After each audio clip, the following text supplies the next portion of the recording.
ti dáa fún ó dáa gan-an ẹ wojú ẹ ká sọ ó dáa fún báwo ló ṣe fẹ́ rí ẹ tiẹ̀ máa gbọ́ ṣé ẹ mọ̀ wípé obìnrin gan láláìgbọ́rọ̀ because bó ṣe lajú rẹ̀ kalẹ̀ nìyí tí ìyálé ẹ̀ ṣe bẹ̀rẹ̀ ni oríire òpè ẹni wo ẹlẹ́hàdà lè rí ti bá tiẹ̀ lọ oníyẹ̀yẹ̀ wọ́n lè yẹ kọ́lé mi ní o. wọ́n ní kí ni dẹ̀dẹ̀ máa fún kún òsì máa wà bí tó gbà kó lọ gbẹ̀mí ààrẹ sápá àbí bó ṣe láyé ìsìn wọ̀nyí o kí dúró sí abusing marriage tó wà láì tó bá ti ń di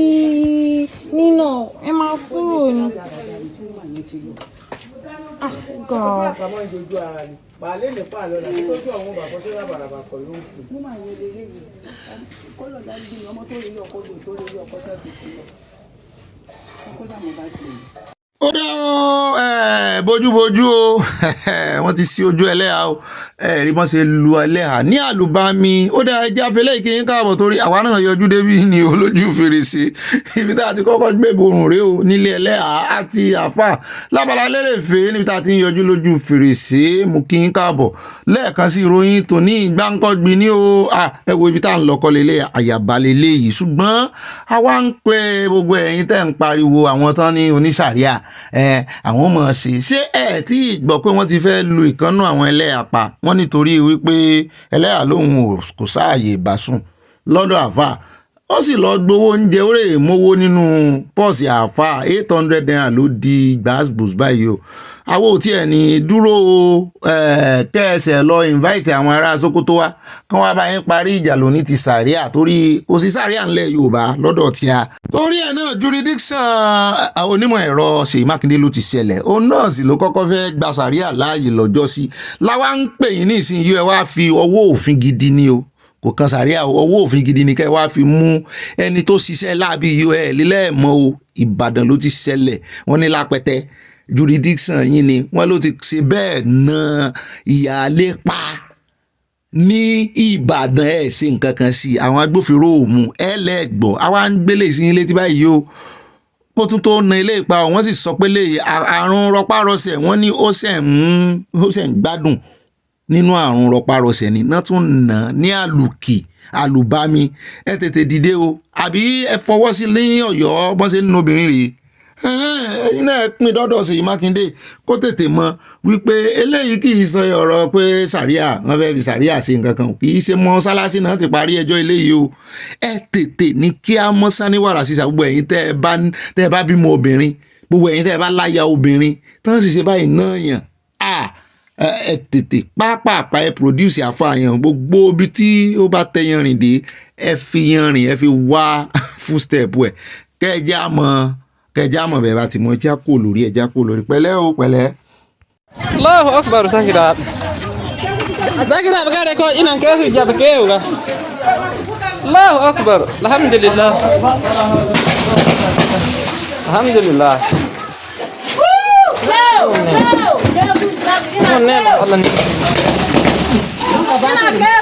ṣé ẹ ti rí wọn ṣé ẹ ti gbọ́ ìdí ẹnu wọn ṣé ẹ ti gbọ́ nǹkan sọ lẹ́nu o torí ó bá yẹ ní kinní kan ṣe kinní kan tá a bá sọ wípé mùsùlùmí tó lálàáfíà ilẹ̀ Yorùbá náà wà àti wípé àlàáfíà yẹn gangan látara Yorùbá látara àràn Yorùbá náà ti kó ran ẹ̀sìn wọn hàn yòókù ò ní àlàáfíà bó tilẹ̀ wù wọn ẹ wò wọ́n ṣe rèé lù tí ilé òun lé wọ́n pààyàn ẹ mọ̀ gbọ́ tó tóka wọ́n yìnbọn wọ́n pa àwọn èèyàn ebi wa ń pa wọ́n ìyà ń jẹ wọ́n tún lọ ń fi jalè wọ́n sì ń pariwo Allahu Akbar wọ́n ń jalè ara wọ́n tún ń jalè ẹ̀mí ẹ jẹ́ kó ń bẹ́ẹ̀ jẹ́ adé Katsina mo gbọ́ ìròyìn ní ẹni tó sì sẹ́ndì ẹ̀ sí mi kò lè fún un lófo ṣùgbọ́n mo fẹ́ jù ú fẹ́yìn tẹ́ gbá húsá kẹ́ bá wa rí kọ̀ǹfàmù èmi ò tí ì sọ pé bẹ́ẹ̀ ni wọ́n ní gbogbo alamọ̀pá rẹ̀ Tinubu lọ Katsina wọ́n ní níbi tí gómìnà Katsina tó ti ń ṣe ìgbéyàwó ti ọmọ rẹ̀ pé Emir kan wá léètì dé ààrẹ Tinubu ṣáájú rẹ̀ dé wọ́n ní wọ́n wá tilẹ̀kùn pé kò gbọ́dọ̀ wọlé ṣùgbọ́n èmi náà wá rí wípé wọ́n fọ́ wíńdò wọlé wọ́n gbójú wíńdò wọlé wọ́n fi tipátipá ti kúkú wọlé wọ́n láwọn ẹmẹ̀wà àwọn ẹ̀ṣọ́ jàre àwọn ẹ̀ṣọ́ Emir yìí wọ́n náà wá já ojú wíńdò tán wá sílẹ̀kùn tán jẹ́ kí ó wọlé síbi tá ààrẹ Tinubu wà. Bàbá mi tó sẹ́ndì ẹ̀ sí mi wá ń béèrè lọ́wọ́ mi wípé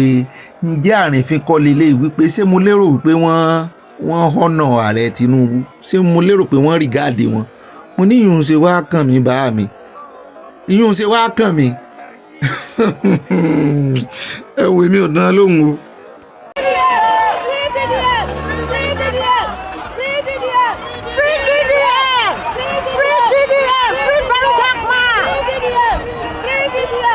Ó dá olórí ọ̀rọ̀ ti free VDM náà ni. Lórí ọ̀rọ̀ ti VDM ẹja fún yín ní update. EFCC ti wá níyàn sọ̀rọ̀ báyìí o. Wọ́n ní àwọn làwọn mú VDM. Wọ́n ní àwọn tó sì fẹ̀sùn kàn pẹtísàn pọ̀ lóríṣiríṣi. Wọ́n láwọn ọmọ Nàìjíríà, ẹ̀yin ọmọ Nàìjíríà sì lè kó àwọn ní iṣẹ́ àwọn. Wọ́n lè sọ fáwọn báwọn ó ṣe mú. Àwọn ti kọ lẹ́tà sí, wọ́n ní kò já hàn lábọ̀. Ṣùgbọ́n pápápá tí agbẹjọ́rò rẹ̀ Dèjì tó dé láti ẹ̀yìn odi tó ti lọ náà ló ti kàn sí. Ó sì sọ wọ́n ní kí ló ṣe ó náà níwọ̀n tí ìjẹun ní o ó dáa o. Ibi tá a ti ń sọ̀yún lọ́wọ́ làwọn kan ti ń gbóhùn sókè wípé àní kò sí tó kà wọ́n pẹ̀lú ọ̀rọ̀ VDM. Bọ́n kan ṣe ń sọ bẹ́ẹ̀ látúnra àwọn bàbá olówó kan láti ilẹ̀ Ìgbò náà bá fi fọ́nrán hàn wá bọ́n ṣe wọnú báǹkì lọ tán lọ withdraw millions of millions. Wọ́n ní àwọn ìbáyín dénú báǹkì àkáǹtì yín o, àbí ṣé ọ̀rọ̀ yín ò ní jọ ti Ọ̀gbẹ́ni wèrè olórin tó lòun ní over 400 billion naira ní àkáǹtì. Àmọ́ bóyá ò tọ́ ni, ṣùgbọ́n lọ́rọ̀ kan oníkálukú sà ń sọ tí àwọn kan láwọn ò ní fẹnu sí. Àwọn kan jáde bí Bobrisky ṣe jáde lánàá tó ń rẹ́rìn, ó ní he who laugh last laugh the best. Ṣùgbọ́n àwọn èèyàn mi ní irú ẹ̀rín orí ibú wo ní rin pé eléyìí sọ̀rọ̀ wípé he who last pé kò sí nǹkan kan tí ó ṣe VDM pé ẹ̀yin ẹ̀ làwọn wà olóòótọ́ èèyàn ni. Àti wípé a tún wá ń gbọ́ fìrìfìrì. Mo mú arábìnrin kan bọ̀ wá fún yín o, Kogi ọmọ Kogi ni. Ó sọ ìyàláyọ̀ ọ̀rọ̀ sí VDM, ó lòun dúró de irú ọjọ́ òní ni nítorí wípé kálẹ̀ ti wo fídíò kan rí, mo ti máa ń sọ ṣùgbọ́n mi ò rí fídíò yẹn. Ṣùgbọ́n arábìnrin ni mo rántí ẹ̀ dáadáa. Òun ló sọ nígbà tí wọ́n kọ́kọ́ mú Yàyà tó sọ pé kán fi Yàyà Bello lẹ̀. Ó ń sọ nínú fídíò yẹn, kì í sọ nìkan ló dá ṣe fídíò yẹn. Nínú èrò ló ti ń sọ wípé ṣé owó Kogi náà jí ni, pé ṣe bí owó àwọn ni arábìnrin yẹn ni. Ó ní VDM ń fi Yàyà Bello sí yẹ̀yẹ́ pé Ọlọ́run ti mú un náà. Ṣé ká kọ́kọ́ gbọ́ tiẹ̀ àbí ká fún yín níròyìn ti Iyabo Ojo? Ẹ jẹ́ ká kọ́kọ́ gbọ́ tiẹ̀ náà, special ni ti Iyabo Ojo. Lórí ọ̀rọ̀ EFCC náà ni o, wọ́n invite òun náà. Very dark man, VDM, how far now? VDM, how far now? I was crying yesterday that you. But now that I now know that it is EFCC, I'm very happy. You know why I'm happy? I am not happy because you go there, they lock you there. I'm happy because you are going to face what other people face. VDM, last year, when EFCC arrested Yàyà Bello, you said they must detain Yàyà Bello. They must detain Yàyà Bello. If EFCC not detain Yàyà Bello, you not go green. You not go do this one. I should be happy for another person downfall last year. You see this year, the one is happy for your downfall. How about what goes around comes around every time? What goes around comes around. How about now? No, how about now, VDM?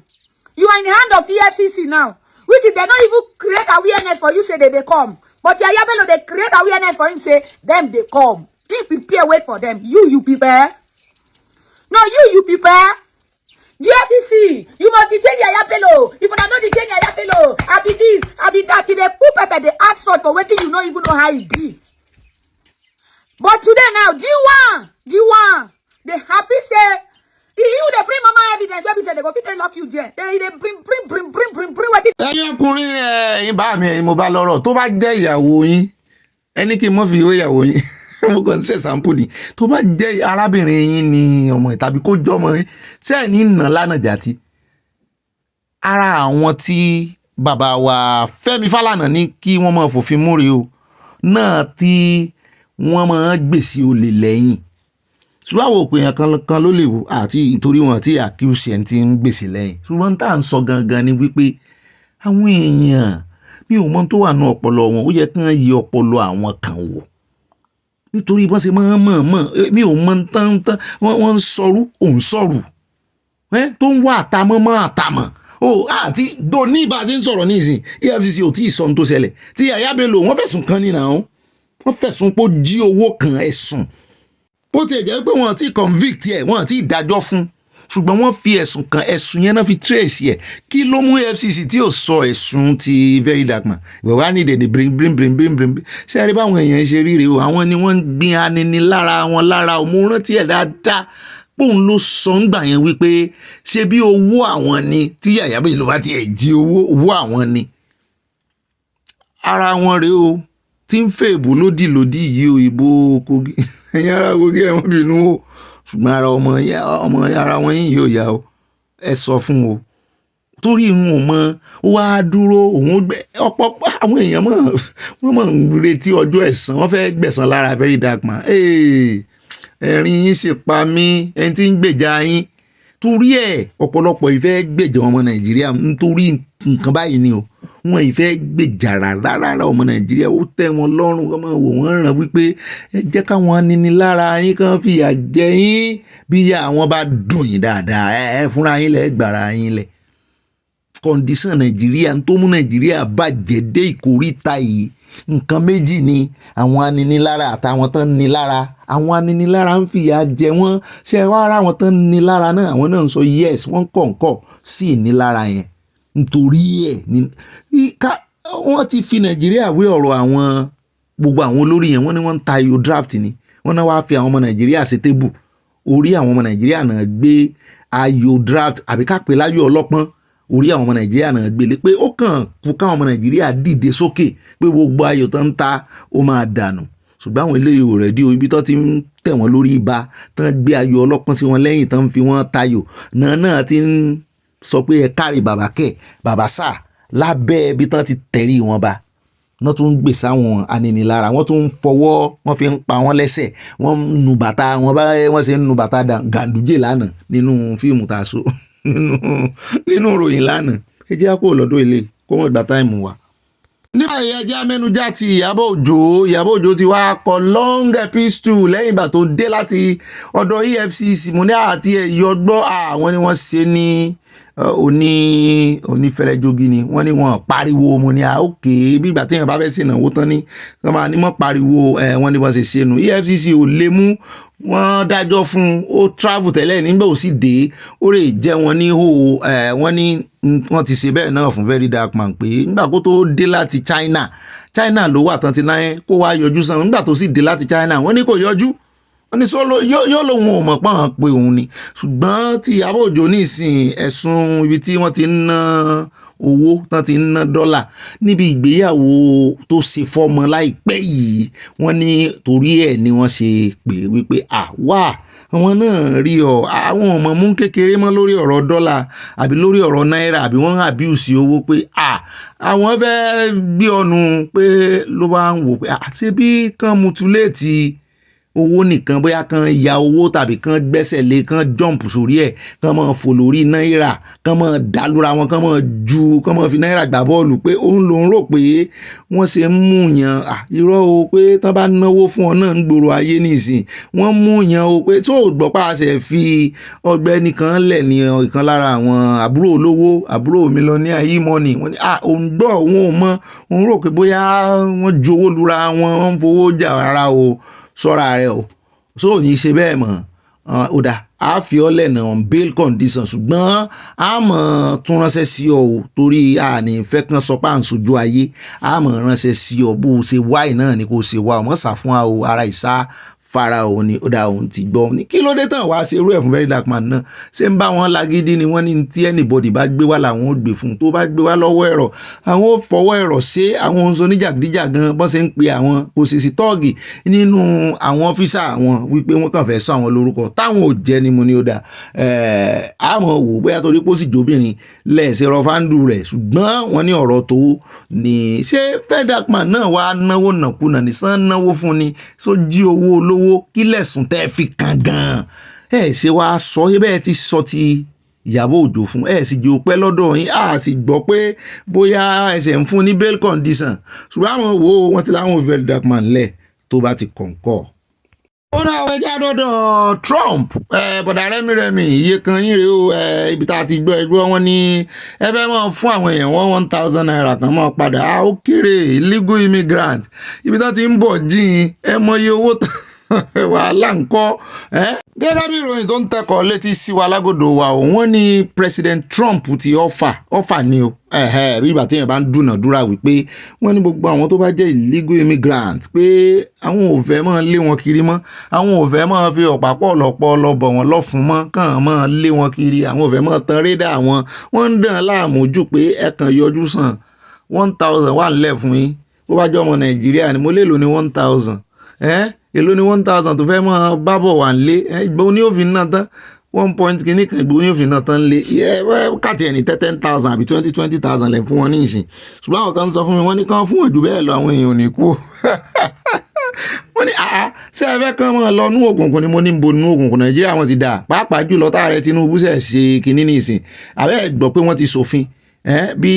Amẹ́ríkà ṣe ń sọ wípé American first wọ́n ti ṣe òfin Nigerian first náà Nigerian policy wọ́n ti ṣe lónìí báyìí ààrẹ Tinubu náà máa tọwọ́ bọ directives gbọ́nú àkójọpọ̀ ìròyìn ṣé wá rí ìròyìn kan tí mo fẹ́ kẹ́ tẹ́tí gbọ́ dáadáa àárín ìròyìn ló wà n ò ní sọ nọ́mbà n ò ní sọ táìmù bí tó wà fún yín timeline yẹn ó ní ti akpabio wọ́n mọ̀ tí ìgbìnrin ọ̀tẹ̀mọ̀ lọ́rọ̀ yìí bá ṣe ń pàkan nìkan rú lórí ọ̀rọ̀ pòfẹ́sọ̀ kan tán sọ pé wọ́n fi ṣẹ̀wọ̀n ní last week wípé òun ló ṣagbátẹrù bí akpabio ṣe bó ṣe win ní election kan wọ́n ti wá sọ wọ́n ní kì í ṣe election eléyìí tí ó fi wọlé sílé ìgbìmọ̀ asòfin wọ́n ló win ní election kan ńgbà kan tán sarúmọ jẹ wọ́n lòun ló líìdì arákùnrin pòfẹ́sọ̀ yẹn ọ̀jọ̀gbọ́n ló líìdì ẹ̀sẹ̀ wọ́n ti ń béèrè fún orí akpabio náà o mo lórí ọ̀kẹ́rẹ́ koko láwo bá a bá wí fọ́ọ̀mù yẹn ni kó gbọ́ wọ́n ní kó step aside ẹ gbọ́ sẹ́ fọwọ́ sí bá náà àkójọpọ̀ ọ̀rọ̀ yẹn ní rí jù báyìí lọ ní abala ti lérèfé pápápá ń so lọ́dọ̀ ọ̀gá mi Ọ̀gbẹ́ni Bobby nínú àkójọpọ̀ ọ̀rọ̀ yìí fún tàṣálẹ́ yìí ẹ bá pín kó kalẹ̀ kó kakó yọmọ ju àṣẹ.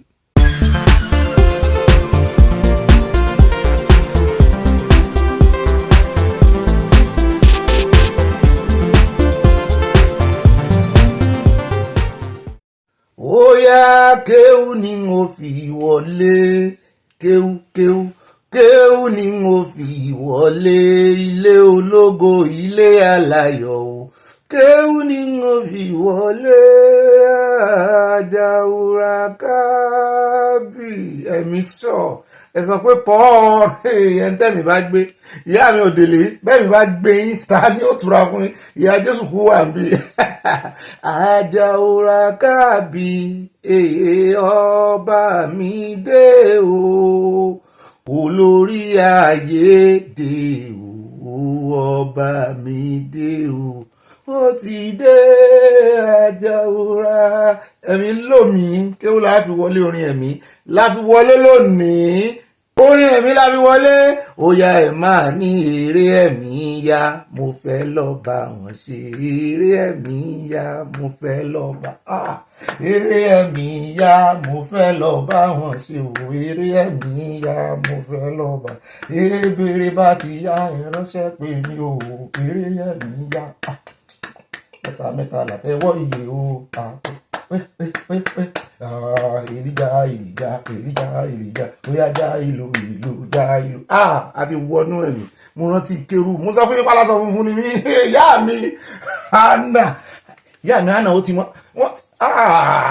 ìyá mi àná adébóyè yọ̀ọ́dà fún yín sí anes náà àwọn ìyá ní Australia àwọn prophetess and prophet mo rántí ni o ẹ̀mí gbogbo orin tí mo kọ dálẹ̀ níbi iṣẹ́ lónìí orin ẹ̀mí ni tí mò ń fèdè fọ́ kì í ṣe ìfèdè fọ́ àwọn new generational source o ìfèdè fọ́ kérúbù màlẹ́kà mi ọ̀dà adúpẹ́ lọ́wọ́ Ọlọ́run eléyìí la bá wọlé lónìí o ọ̀nà ara lójoojúmọ́ ara ọ̀tọ̀ náà ní o ojúmọ́ kan ara kan èdè kan just like chameleon a tún lè pàùndà torí ẹ̀ ni wọ́n ṣe pè mí ní ìbá ọ̀pápá parada a lè yí sí fújì a lè yí sí jàlá bẹ́ẹ̀ náà ni a lè fi àwọn folk song wa ká fi wọlé náà ní ibà gbé wọn débẹ̀ yín sẹ́wọ̀n gbé yín débẹ̀ ẹ̀sọ́ tòótọ́ o bẹ́ẹ̀ náà ni ẹ lè pè mí ní ibà yẹn nàná ibà kanjú abẹ́ǹkò ibà fayọ̀ pọ́ọ̀tì ẹ̀ ibà kan fáwọn ẹ̀kọ́ tó sẹ́ǹdì èmi náà ní ibà rìn gìnìgìnì yín tí kú mi àti kú yóò rin ẹ̀mí mo rìn yín gìnìgìnì dé inú ẹ̀mí ibà ẹ̀mí adúpẹ́ lọ́wọ́ Ọlọ́run o ẹ jẹ́ àmọ́ wà lójúfò nú ẹ̀mí o nítorí wípé kò sí èrè kan tí ara lè ṣe fún wa ibà preaching ibà evangelist yín náà rí ara kò lè ṣiṣẹ́ mi ò olùgbàlà gbé mi wọ̀ o ẹ̀mí mímọ́ ni mo fẹ́ ẹ̀rí tí mo tún kó sínú swẹ́tà lòtútù bá tún dédé lòjò yìí ò mọ̀ jẹ́ agbára tẹ̀rọ pójò tí ó kàn wá ní fẹ́rẹ́fẹ́ ni lòtútù tó bá tún mú òtútù mu ní èmi ò lè wọṣọ sọ́mà báyìí o ẹ jẹ́ n rọra wọ aṣọ kìíní mi ó dà mo kí n káàbọ̀ sínú ètò lónìí o èmi náà ni ìbàlẹ̀ jẹ́lẹ̀ ìbà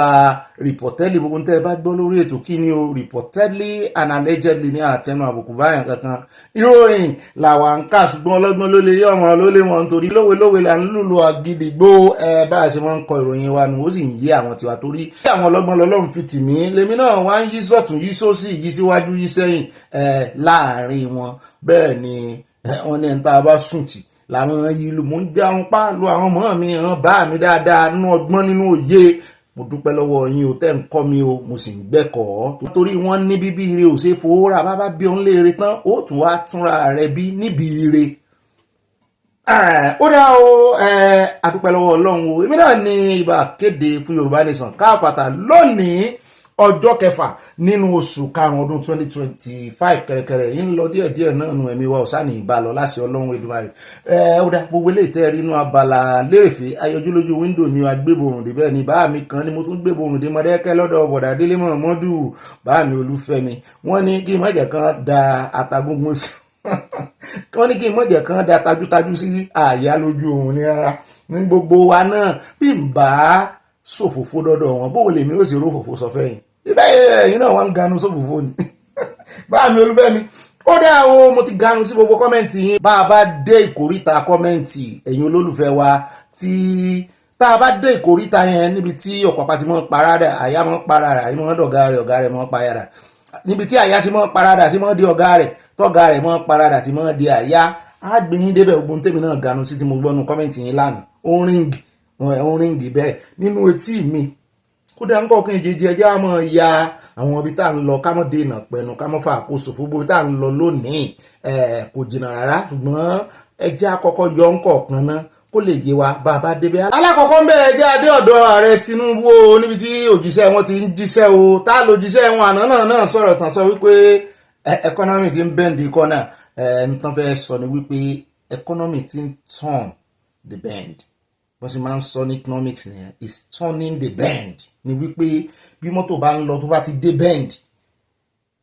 sàn kan náà tó bá kúrò ní bend tí àwọn tó bá dé bend kò ní rọ̀ kan bíi pé kí bend rí báyìí títí ń bọ̀ báyìí tó bá dé bíi kò ní rọ̀ kan bíi sóti yẹn máa kò ní rọ̀ kan ibi báyìí ó dìgbà tó bá tàn bend yẹn tán kó tó tún wá máa rọ̀ kan lọ tí bàbá fẹ́ sọnù àti bá wọn correct wọn ìfàgbàlagbà sí àwọn ń sọ wípé economy is bending the corner ṣùgbọ́n economy is turning the bend or turning the corner ẹ mọ̀ pàà náà lọ school díẹ̀ àṣìṣe economics. ààrẹ Tinubu àti báyìí ṣe justice sí o ó dá àwọn oníkọ̀ọ̀kan ìjẹ̀jẹ̀ jáde ọ̀dọ̀ ìkànnà mínísítà àwọn tó ga òun sókè tó sọ wípé láti ìsìn lọ́wọ́ ààrẹ Tinubu ti fẹ́ sign executive order lẹ́yìn ìgbà tí gbogbo àwọn fẹnu kò sí executive order lórí kíni wípé ẹ bẹ̀rẹ̀ sí ní lo nǹkan local àwọn fẹ́ mọ̀ báànù imported mo ní tẹ́lẹ̀ nǹkan ti mọ̀ ọmọ Nàìjíríà lára ẹ̀jẹ̀ kan kó ń jẹ wọlé àwọn oníbàràdà àwọn onífàyàwọ̀ wọ́n ń kó wọlé wọ́n ń fọgbọ́n kó wọlé mo ní sùnmọ́ ẹ fẹ́ báànù importation mo ló dáa bẹ́ẹ̀ mo wà náà là ń pariwo GDP kí tí ẹ sí lẹ́nu ọjọ́ mẹ́ta à ń bọ̀ ń bẹ̀ níbi tí bọ̀dà sínà Adésínà AFDP African Development Bank Group bọ̀dà sínà Adésínà ọmọ Yorùbá ni wọ́n tiẹ̀ ti ran ìjọba Nàìjíríà lọ́wọ́ rí lẹ́nu ìgbà tán wà ń bẹ̀ yìí àwọn náà ní kán change orúkọ Nàìjíríà sí United States of kìtì ẹ̀ níná United States of Africa kan náà ní kán change ẹ̀sìn gbà àwọn náà fẹ́ ṣe presido àwò bóyá wọ́n tún máa gbégbá ìbò ní ìsìn lẹ́yìn ìgbà tán tanú àbùkù lu ìjọba ààrẹ Tinubu tẹ́ ẹ bá gbọ́ èsì tí àwọn àti Bọ̀dàbáyọ̀ Ọ̀nànúgà fúnra wọn mo ní tá a wá gangan ló yẹ àgbàgbọ́ Bọ̀dàbáyọ̀ agbẹnusọ lẹ́yìn journalist lamọ̀ yìí sí ẹni gangan ni olórí African Development Bank Group kì í mọ̀ ṣe àjọ kékeré bíi World Bank Africa mọ̀ nìyẹn bíi World Bank Africa nù owó burúkú ń bẹ lọ́wọ́ wọn wọ́n sì máa ń gbárùkù ti àwọn ìjọba tí ìṣe ti Nàìjíríà nìkan ọmọ Nàìjíríà náà wàá fi jẹ olórí ibẹ̀ wọ́n sọ pé ẹkọ́nọ́mì ti rìnrìn àjò sẹ́yìn pé àfìsẹ́yìn lẹ́gùn fi sọ pé ẹ̀yìn náà fi ẹkọ́nọ́mì Nàìjíríà sí ṣùgbọ́n agbẹnusọ ààrẹ ní láíláí kó mọ̀ sọ bẹ́ẹ̀ mọ́ wípé kò rí bẹ́ẹ̀ náà bá ń fi fígọ̀ náà fi ń tàfàlà náà ń fi fígọ̀ náà fi ń challenge ara wọn mo ní àmẹ́ni tó correct nù ẹ̀yìn méjì à ń bọ̀ ń bẹ́ oṣù wọn tá à ń sọ lọ gangan à ń bọ̀ ń bẹ́ àyàbánu ṣùgbọ́n ara ìròyìn náà ni ara kò rí ìròyìn ẹjẹ́ àkọ́kọ́ fìyẹn sálá kọ̀ọ̀kan ń gbà náà torí ó ti fẹ́ di sọ atayanyan láàrin wọn àmẹ́ni tí ń sọ àmẹ́ni tó yẹ ká gbàgbọ́ àmẹ́ni tó yẹ ká gbọ́rọ̀ ẹnu rẹ̀ ẹni tó sáà jẹ́ odidi olórí báńkì tí ì sì ṣe báńkì Nàìjíríà African Development Bank ẹ mọ̀ da ọ̀rọ̀ rẹ̀ nù ṣùgbọ́n wọ́n ló ń ṣe bí politician ni wọ́n láwọn politician ló ránṣẹ́ pàápàá jùlọ pé òun náà ti sọ pé òun fẹ́ gbégbá ààbò pé ó sàwọn àǹtí ó fi ba ààrẹ ìṣèjọba ààrẹ Tinubu jẹ́ ṣùgbọ́n ní òrí bẹ́ẹ̀ olóòótọ́ ọ̀rọ̀ ló ń sọ fún wọn wípé gbogbo ayé ló sì mọ̀ torí àwọn ọmọ Nàìjíríà ní bàtà ń ta á lẹ́sẹ̀ ó dá àyà ń bẹ̀ lálàkọ̀kọ́ ẹlẹ́ẹ̀kejì lélẹ́yìí tá à ń bá bọ̀ tá a kọ́kọ́ fi bẹ̀rẹ̀ tí kan náà minister information ti ẹni ká kú dárúkọ rẹ̀ ń ló ganu sí máìkì pé ààrẹ Tinubu ti fẹ́ buwọ́ lu executive order mo ní Trump lágbọ́n tí wọ́n buwọ́ lu executive order lójoojúmọ́ tiẹ̀ ààrẹ Tinubu ẹyọ kan tá a gbọ́ pé ṣe látijọ́ ìlélẹ́ yìí o wọ́n ní ó ti tààkó káwọn ọmọ Nàìjíríà máa lo nǹkan Nàìjíríà mo ní ẹ̀yin náà start by giving us mo ní kí àwọn olórí náà kàn bẹ̀rẹ̀ pẹ̀lú àpẹẹrẹ tó lámìláàka kàn náà kàn fira wọn ṣàpẹẹrẹ kàn fira wọn ṣe model ẹni iṣẹ́ àwò wọ́n lè bẹ̀rẹ̀ lórí mọ́tò gbogbo mọ́tò tán ń lò ó dà pé Chevrolet ni wọ́n gbé ààrẹ kiri Amẹ́ríkà ní ló ṣe Chevrolet kàn padà sọ́dọ̀ innocent local content kàn padà sọ́dọ̀ wọ́n ní gbogbo ẹni tó bá ń ra local content ní ìsìn wọ́n láwọn fẹ́ ṣòfin débi wípé àwọn máa wéèvù àwọn levies kan wọn ní máa san owó tó yẹ kó san bí alára mo ní tẹ́ ẹ bá fẹ́ kàn ọmọ Nàìjíríà kàn padà ṣẹ̀ṣẹ̀ àárọ̀ wọn ẹ̀ràn tí ìgbà bàtà ìgbà Lenat bàtà Lenat mo ní wọ́n ti bàtà táwọn ọmọ Ìgbò tàbí táwọn ọmọ Yorùbá gan bàtà táwọn ọmọ Yorùbá ń ṣe ní ìsìn ó dáa ju ti Lenat ìgbà yẹn lọ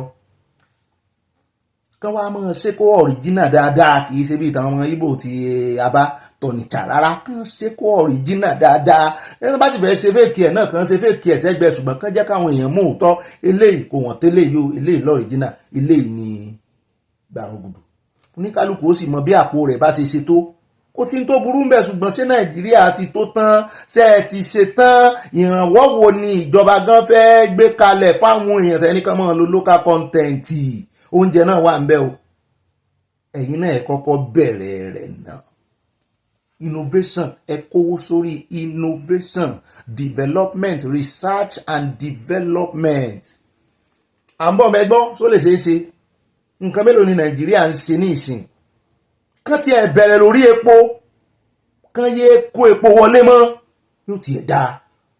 wọ́n kán náà fẹ́ fọwọ́ ara wọn ṣera wọn mo ní kò rí bẹ́ẹ̀ lánàá ni Dangote sọ̀rọ̀ lórí kaba kò ní sí importation mọ́ yóò dáa o kán yá tètè buwọ́lù kán sì mọ́ límìtì ẹ̀ sáwọn ibìkan every industry ní kó forí kó torí àwọn baba ńlá wa sọ wípé kí àgbàdo tó dáyé kí nìkan lẹ̀dìyẹ ń jẹ ìsáná lásán ẹ mọ́jọ owó Nàìjíríà mọ́ ká padà síbi òkúta ká mọ̀ fòkúta sáná bá a bá fòkúta sáná tí ò tètè sáá tá ń láàgùn bẹ́ẹ̀ tí ò dàbí ìsáná orí wa ó pè á tètè ṣe innovation torí ẹ̀ lòyìnbó fi sọ wípé a necessity is the mother of invention tó o bá ti bá ọ̀rọ̀ ayé rẹ débi wípé o nílò kíní yẹn tó di dandan necessity ni kì í ṣe pé bóyá luxury ọ̀tọ̀ ní luxury ọ̀tọ̀ ní necessity náà fi ṣe bicycle, láti bicycle wọ́n ṣe tatapupu, láti tatapupu wọ́n ṣe mọ́tò. Káwa náà bẹ̀rẹ̀ àìmọye àwọn ọmọ wa tí ń ṣe àwọn mọ́tò tán máa ń ṣe àwọn mọ́tò kan táwọn èèyàn mọ̀ fi wọ́n ṣe ẹ̀ pé irú mọ́tò ò lélẹ̀, ẹ bẹ̀rẹ̀ ń bẹ́ẹ̀ mọ́ patronize wọn. Ó dáa ń bọ̀ ń bẹ́ o, gbóhùn táwọn ó ṣe nù bá a bá ti gba òmìnira wa fúnra wa, kò sí bó ṣe ugly tó a máa lò bẹ́ẹ̀ títí bóyìnbó ṣe bẹ̀rẹ̀ nù. Ó dáa bá a bá kó ń bẹ́ tán a wà sáré dénú ìròyìn tí ó máa tẹ̀lé o. Ẹ jẹ́ á dé ọ̀dọ̀ àwọn ọlọ́kadà tó ń pariwo yìí. Mo ní ta náà ń pariwo lé lórí wọn láwọn náà fẹ́ ṣe protest. Mo ní ó tiẹ̀ dáa, mo ní ṣe lórí ọ̀rọ̀ VDM. Wọ́n ní rárá o kì í sọ̀rọ̀ VDM. Mo ní láti bolẹ̀ tí ń bọ̀, ibolẹ̀ ń lọ. Wọ́n ní Kogi náà tí ń bọ̀, àwọn sì ń gbé ohun àwọn sókè, àwọn fẹ́ kó dé Àbújá, àwọn fẹ́ kó dé ọ̀dọ̀ ọ̀gá ọlọ́pàá IGP. Mo ní sáwọn ọlọ́pàá ní dá ìlàmú ni wọ́n ní yes. Ìkan tiẹ̀ wà láàrin wọn báyìí ó jẹ́ ó mú mi rántí olden days. Ó jẹ́ kí n ní goose pimples nítorí wípé ìlàkọjá rẹ̀ ti ń là kọjá lọ́wọ́lọ́wọ́. Èmi náà ti gba ìkórìtà yẹn kọjá rí. Mo máa sọ fún yín náà pé mo sọ̀kadà rí dáadáa. Mo lọ́kadà 3 láyé làgàtà ṣìṣẹ́ǹgì nígbà náà. Kì í sáwọn ladies machine o, láyé ṣìṣẹ́ǹgì. Ọ̀gbẹ́ni náà kọ́ọ̀sì tí mo ṣe lò náà sí accounting. Òun náà ti lọ school kò wá ríṣẹ́. Nígbà náà kì í ṣe pé mi ti parí school, mo ń lọ school náà ni mo ń ṣe. Àwọn tèmi tájọ lọ school gan tán bá rántí wọ́n mọ̀ pé wọ́n mọ̀ gun ọ̀kadà, wọ́n mọ̀ gbé àwọn ọ̀rẹ́ mi báyìí. A sì lẹ́ exam láàárọ̀ bíi aago 9 àárọ̀. Ṣùgbọ́n láti dájí bíi 5 mi ó ti ṣiṣẹ́ tí ń ti pawó bí mo ṣe máa ń páàsì kì í yé àwọn tèmi. Mo sì máa ń kàwé ìwé tèmi. Ẹ mọ àwọn tí máa ń kàwé láàrin tán bá ní exam lọ́la tó jẹ́ wípé ìwọ̀nba tán bá kà lánàá lónìí ó ti tó wọn bí tèmi nù, torí tí n bá kà á lẹ̀ tipẹ́tipẹ́ mo lè gbàgbé. Mo láìkí owó kékeré ni mo ti ń sọ àti inú oyún ni mo ti ń ṣòwò enterprise. Lọ́rọ̀ kan wọ́n bá ganu sí máìkì, wọ́n ní iye tán ń gbà lọ́wọ́ àwọn yìí, wọ́n ní ìjọba gan ò gbà gẹ́gẹ́ bí owó orí lọ́wọ́ àwọn òṣìṣẹ́. Mo ní bó ló ṣe mọ̀, ó ní ṣé mo ti gbàgbé pàkàntín lòun ṣe ní mo lábálájọ. Ọ̀pọ̀lọpọ̀ àwọn ọlọ́kadà tẹ́ mọ́ wò yẹn tẹ́ mọ́ wò pé gbogbo ṣe dọ̀tí o. Ọ̀pọ̀lọpọ̀ wọn lọ skul o, dídà ló dà tọmọdẹ̀gbẹ́ o. Wọ́n rí kan sí kan ni wọ́n rí sẹ́ni o, wọ́n sì fẹ́ jókòó lé. Wọ́n ní ó tó 11,000 táwọn ọlọ́pàá ń gbà lọ́wọ́ àwọn per month. Bó lẹ ṣe calculate ẹ̀, ẹ̀yin mélòó lẹ calculate ẹ̀, so sì correct. Wọ́n ganu sí máìkì, à ń bọ̀ ń bẹ̀ àgbè ń débẹ̀ lónìí. Ó ṣe kókó torí ọ̀pọ̀lọpọ̀ èyí tí ìjọba máa ń sọ síta policy àwọn ti pèsè iṣẹ́, àwọn ti ṣe. Èèyàn mélòó ló fojú rí, èèyàn mélòó ló experience gbogbo ẹnu ìjọba tó dùn rò fọ́. Bàbá kò ń bẹ̀ tán à ń lọ sínú ìròyìn tí ó mọ̀ tẹ̀lé ní o. Bàbá kò ń bẹ̀ tán à ń lọ sílé ìgbìmọ̀ asòfin ní pápápá House of Representatives. Wọ́n wà lọ́lùdé láti jọ yìí, wọ́n close session, wọ́n ti wá rí òpin session. Ìgbà tán fi rí òpin báyìí wọ́n sọ̀mọ́ọ̀nù gómìnà Benue. Mo nígbà wo lẹ́ sọ̀mọ́ọ̀nù gómìnà Plateau náà. Wọ́n ní ọjọ́ ń bọ̀ lolúwawí, wọ́n ní òjò rẹ̀ ti sú yóò tó rọ̀. Òjò ẹ̀san wá ní wọ́n ní kì í sójò ẹ̀san. Òjò ẹ̀san kò ní gbé sókè yóò rọ̀, Ọlọ́run dàbí òwe o, ọ̀rọ̀ Ọlọ́run dàbí òwe. Orin ẹ̀mí nísà ń sọ sí mi lọ́kàn lónìí. Náà bá ní ìwọ gómìnà alias àríkíní jẹ́ wàá jókòó ń bì ní ẹni tó jẹ́ igbákejì deputy ló bá ní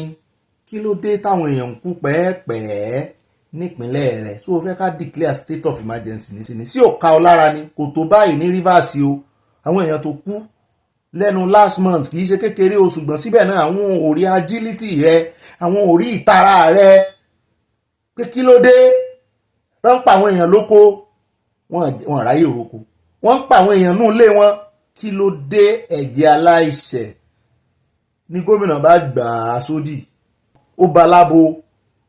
ló bá gbà sódì wípé kí lẹ̀ ń bá mi sọ yìí, ṣé òun ò wá náà ní, ṣé ń tẹ́ ń sọ fóun ni pé òun ò náà ní ẹ̀mí àwọn ọmọ ìpínlẹ̀ òun, sóun ò gbìyànjú tó ni. Meanwhile ó ní òfin kan tán ṣe ń tó ń ká aṣojúṣòfin yẹn lára nìyẹn, pé òfin open grazing tẹ́ ṣe wípé Fúlàní ò gbọ́dọ̀ da ẹran lọ́bọ̀ mọ́ láàrin ìlú. Kí ló dé tẹ́ suspend ẹ̀? Kàkà tí gómìnà ó fi ṣàlàyé nítùbínùbí nírọwọ́rọsẹ̀ ló bá fi gbé ta, ló bá gbáta parí. ṣé n tó ń sọ ni pé o mọ̀ ń pa òfin tó bá náà suspend òfin n ó ràn yín létí fún ọ̀ràn tá a fi hàn yín kò tí ì pé 1 week báyìí tán ní wọ́n ń ṣe ìpàdé alálàáfíà láàárín àwọn mèétí àlà àti àwọn àgbẹ̀ tí mo fi wé eléyìí tó ṣẹlẹ̀ ń bàdàn lọ́jọ́ sí tí mo ní ìpàdé ìsọnù náà ń ṣe yìí o yóò lẹ́yìn o tí Kanu wọn ganu sí máìkì tó sọ wípé ní ìsìn báyìí tán bá ti rí àwọn Fúlàní tí ń daran kiri tán bá ti jẹ oko olóko káwọn fáwọn àwa máa fẹjọ́ wọn sùn mo ní tẹ́lẹ̀ sí wọn fẹjọ́ wọn sùn sí ẹ̀dán lóhùn wọn láwọn ti relax òfin tẹ́ ẹ ṣe wípé wọn gbọ́dọ̀ da ẹran kiri mọ́ ẹ wá suspend ẹ̀ bí aṣojú ṣòfin House of Rep nù wọ́n mọ̀ fẹ́ẹ́ lura àwọn àbọ̀ ń bẹ́ àfin látòtónú rẹ̀ lónìí náà ni kò ní dọ́là bábá kó ń bẹ́ àdénú stúdíò àdé ọ̀dọ̀ ìkan lára àwọn tí tó jẹ́ ọ̀gá nílé iṣẹ́ DSS ṣùgbọ́n wọ́n ti fẹ̀yìntì ọ̀gá ńlá ni wọ́n o àṣẹ àtáàkì kan tún ṣẹlẹ̀ ní Bauchi mo ní ó ti ẹ̀ dáa torí Bauchi gangan gómìnà wọn ló jáde wípé pé kán sílẹ̀kùn gbalaja sílẹ̀ fáwọn ẹbí àwọn Fúlàní tán ti Mali wá tán ti Niger wá pé ẹbí àwọn tó ti sọnù tipẹ́ nìkankan náà làwọn ìkankan náà ní Fúlàní all over the world. Mo tún dúpẹ́ lọ́wọ́ USA fún ìgbésẹ̀ tán gbé o kán mọ́ yọ orúkọ wọn kúrò nínú ìwé tẹ́rọ́rìsì tán fi sí o. Bàbá ìwà ganu sí máìkì wọ́n sí lálàyé wọ́n ní ẹgbẹ̀gbọ̀n tán sọ tá a bá dénú àkójọpọ̀ ìròyìn ẹgbọ̀n tán sọ ó dùn mọ́ mi. mo ló ti ẹ̀ dá torí Bauchi náà ó kàn jẹ́ pé àwọn ọmọ ìpínlẹ̀ náà ń fìyà jẹ àwọn Haúsá nìyà ń jẹ inú àwọn Fúlàní ń dùn ni pé ọwọ́ àwọn ń le lára Nàìjíríà tán sì ń kó Fúlàní wá ó dá o wọ́n ń kó wọn wọlé o ojoojúmọ́ náà fi ń kó wọn wọlé o bàbá kò ń bẹ̀ tán á wà sáré dé ọ̀dọ̀ arákùnrin kan àwọn ẹgbẹ́ kan olórí àwọn ẹgbẹ́ gúrùpù kan ni tí wọ́n ń tẹnu àbùkù ba Obi Ezekwesili ẹni tí ó ṣe agbẹnusọ fún Natasha nílé ìgbìmọ̀ asòfin lọ́jọ́ sí tí arábìnrin kan jáde lẹ́nu ọjọ́ mẹ́ta dúró tó ní sanda dúró tó ló gbowó tó ró fowó lọ́nà náà pé ó sọ fún òun pé òun fún Obi Ezekwesili lówó. àwọn gúrùpù wa ń pe Obi Ezekwesili wípé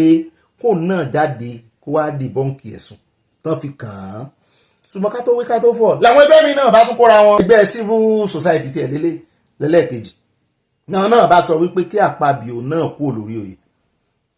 pé wọ́n lè bàyàn lórúkọ pé sí kò mọ bí orúkọ òun ṣe bàjẹ́ tó báyìí pé ó sì ń yọ ayọ̀ pé òun ni third citizen òun lòun lágbára jù Nàìjíríà tó jẹ́ ní kẹta pé ó yẹ kó kú lórí oyè sàmójú ajé kò ní sọ̀rọ̀ méjèèjì láàmú wá ní àkójọpọ̀ ròyìn lónìí bó ti jẹ́ wípé àwọn ọmọ Nàìjíríà náà ti ń kàn lábẹ́ fún Natasha wípé àní kó fi ẹ̀rí hàn Natasha náà sì dúró lórí wípé lóun ò ní fi ẹ̀rí hàn èèyàn kankan ilé ẹjọ́ ni ó rí ẹ̀rí òun ló dá bẹ́ẹ̀ is good. bàbá wa kò ń bẹ̀ tán àádélé ìgbìmọ̀ asòfin àgbà náà o kí ni wọ́n ń sọ lórí ẹ̀sùn táwọn gómìnà mọ́kànlá tó jẹ́ ti PDP tí wọ́n gbé lọ sí Supreme Court tí wọ́n sọ wípé bí ààrẹ Tinubu ṣe declare state of emergency ní Rivers náà sì lé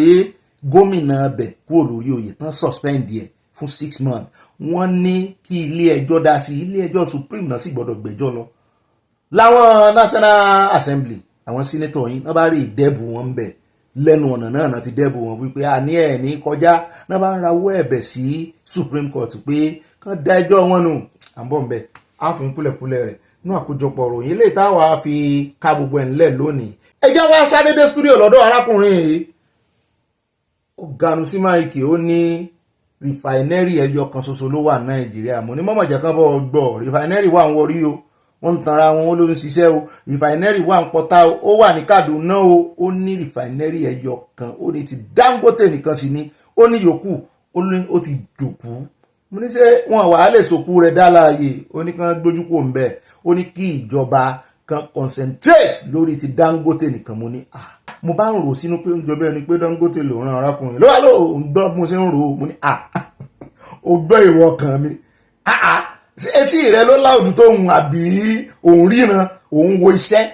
ó ní mo ní psychologist ló ń fi gbọ́ tí mò ń wo ó ní mo ṣe ń wo lẹ́yìn mo ti mọ̀ pé ọ̀rọ̀ kan ni mo sọ ó dá kí ni mo sọ ó wá lóun ò lè sọ pàtó tí mo sọ mo ní ó dá mò ń wo wẹ́ẹ́ Dangote ló ránṣẹ́ rárá ó ní Dangote ò ràn ó lóun sáà ń wò pé bí mo sì ń bá ti sojú kọ̀rọ̀kọ̀rọ̀ báyìí pé àwọn fáǹsì mi àwọn olólùfẹ́ mi lórí ibi wọ́n máa ń sọ pé tí Bobby bá ti sojú báyìí ó ti fẹ́ ṣàbò sínú. Ó dáwà ní ìrìn báyìí lọ nú àwọn àkórí ìròyìn wa fún tòní ní pápá àpá ẹjẹ àwọn catapult sínú abala tí wọ́n kàn abala sáná wọlé ní o abala táàtì mọ ya fọ́tò wa fọ́tò ayọ̀ tẹ́ẹ̀tì mọ sọ pé pọ̀ ìyá mi àná òun sùdà ẹ ti mọ sọ pé mo sin ẹ lè ṣe ṣíṣ ẹ̀gá pàṣẹ pàkà mo ti ya fọ́tò mi fọ́tò ayọ̀ níṣẹ́ rí náà ẹyẹ ẹwẹ́yẹ ṣé ẹrẹ́ yẹ ẹrí flash yóò dáa fún wọn ní lo fọ́tò kankan nù wá fún RIP. a tún bá ẹbí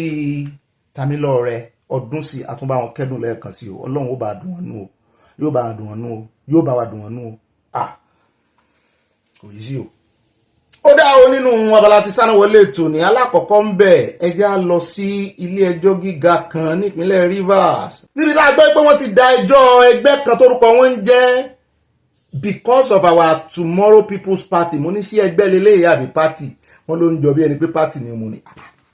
àwọn èèyàn tí ẹ mọ̀ party tó wà Nàìjíríà mọ̀ lẹ́yìn APC PDP èmi gan ò mọ̀ party míì mọ̀ wọ́n yòókù àtàwọn labour àmọ́ labour party náà lẹ́yìn mẹ́tẹ̀ẹ̀ta hàn ìwọ tún ni because of our tomorrow people's party mo rò pé ẹgbẹ́ òṣèlú ni ẹ bóyá gúrùpù ni ẹ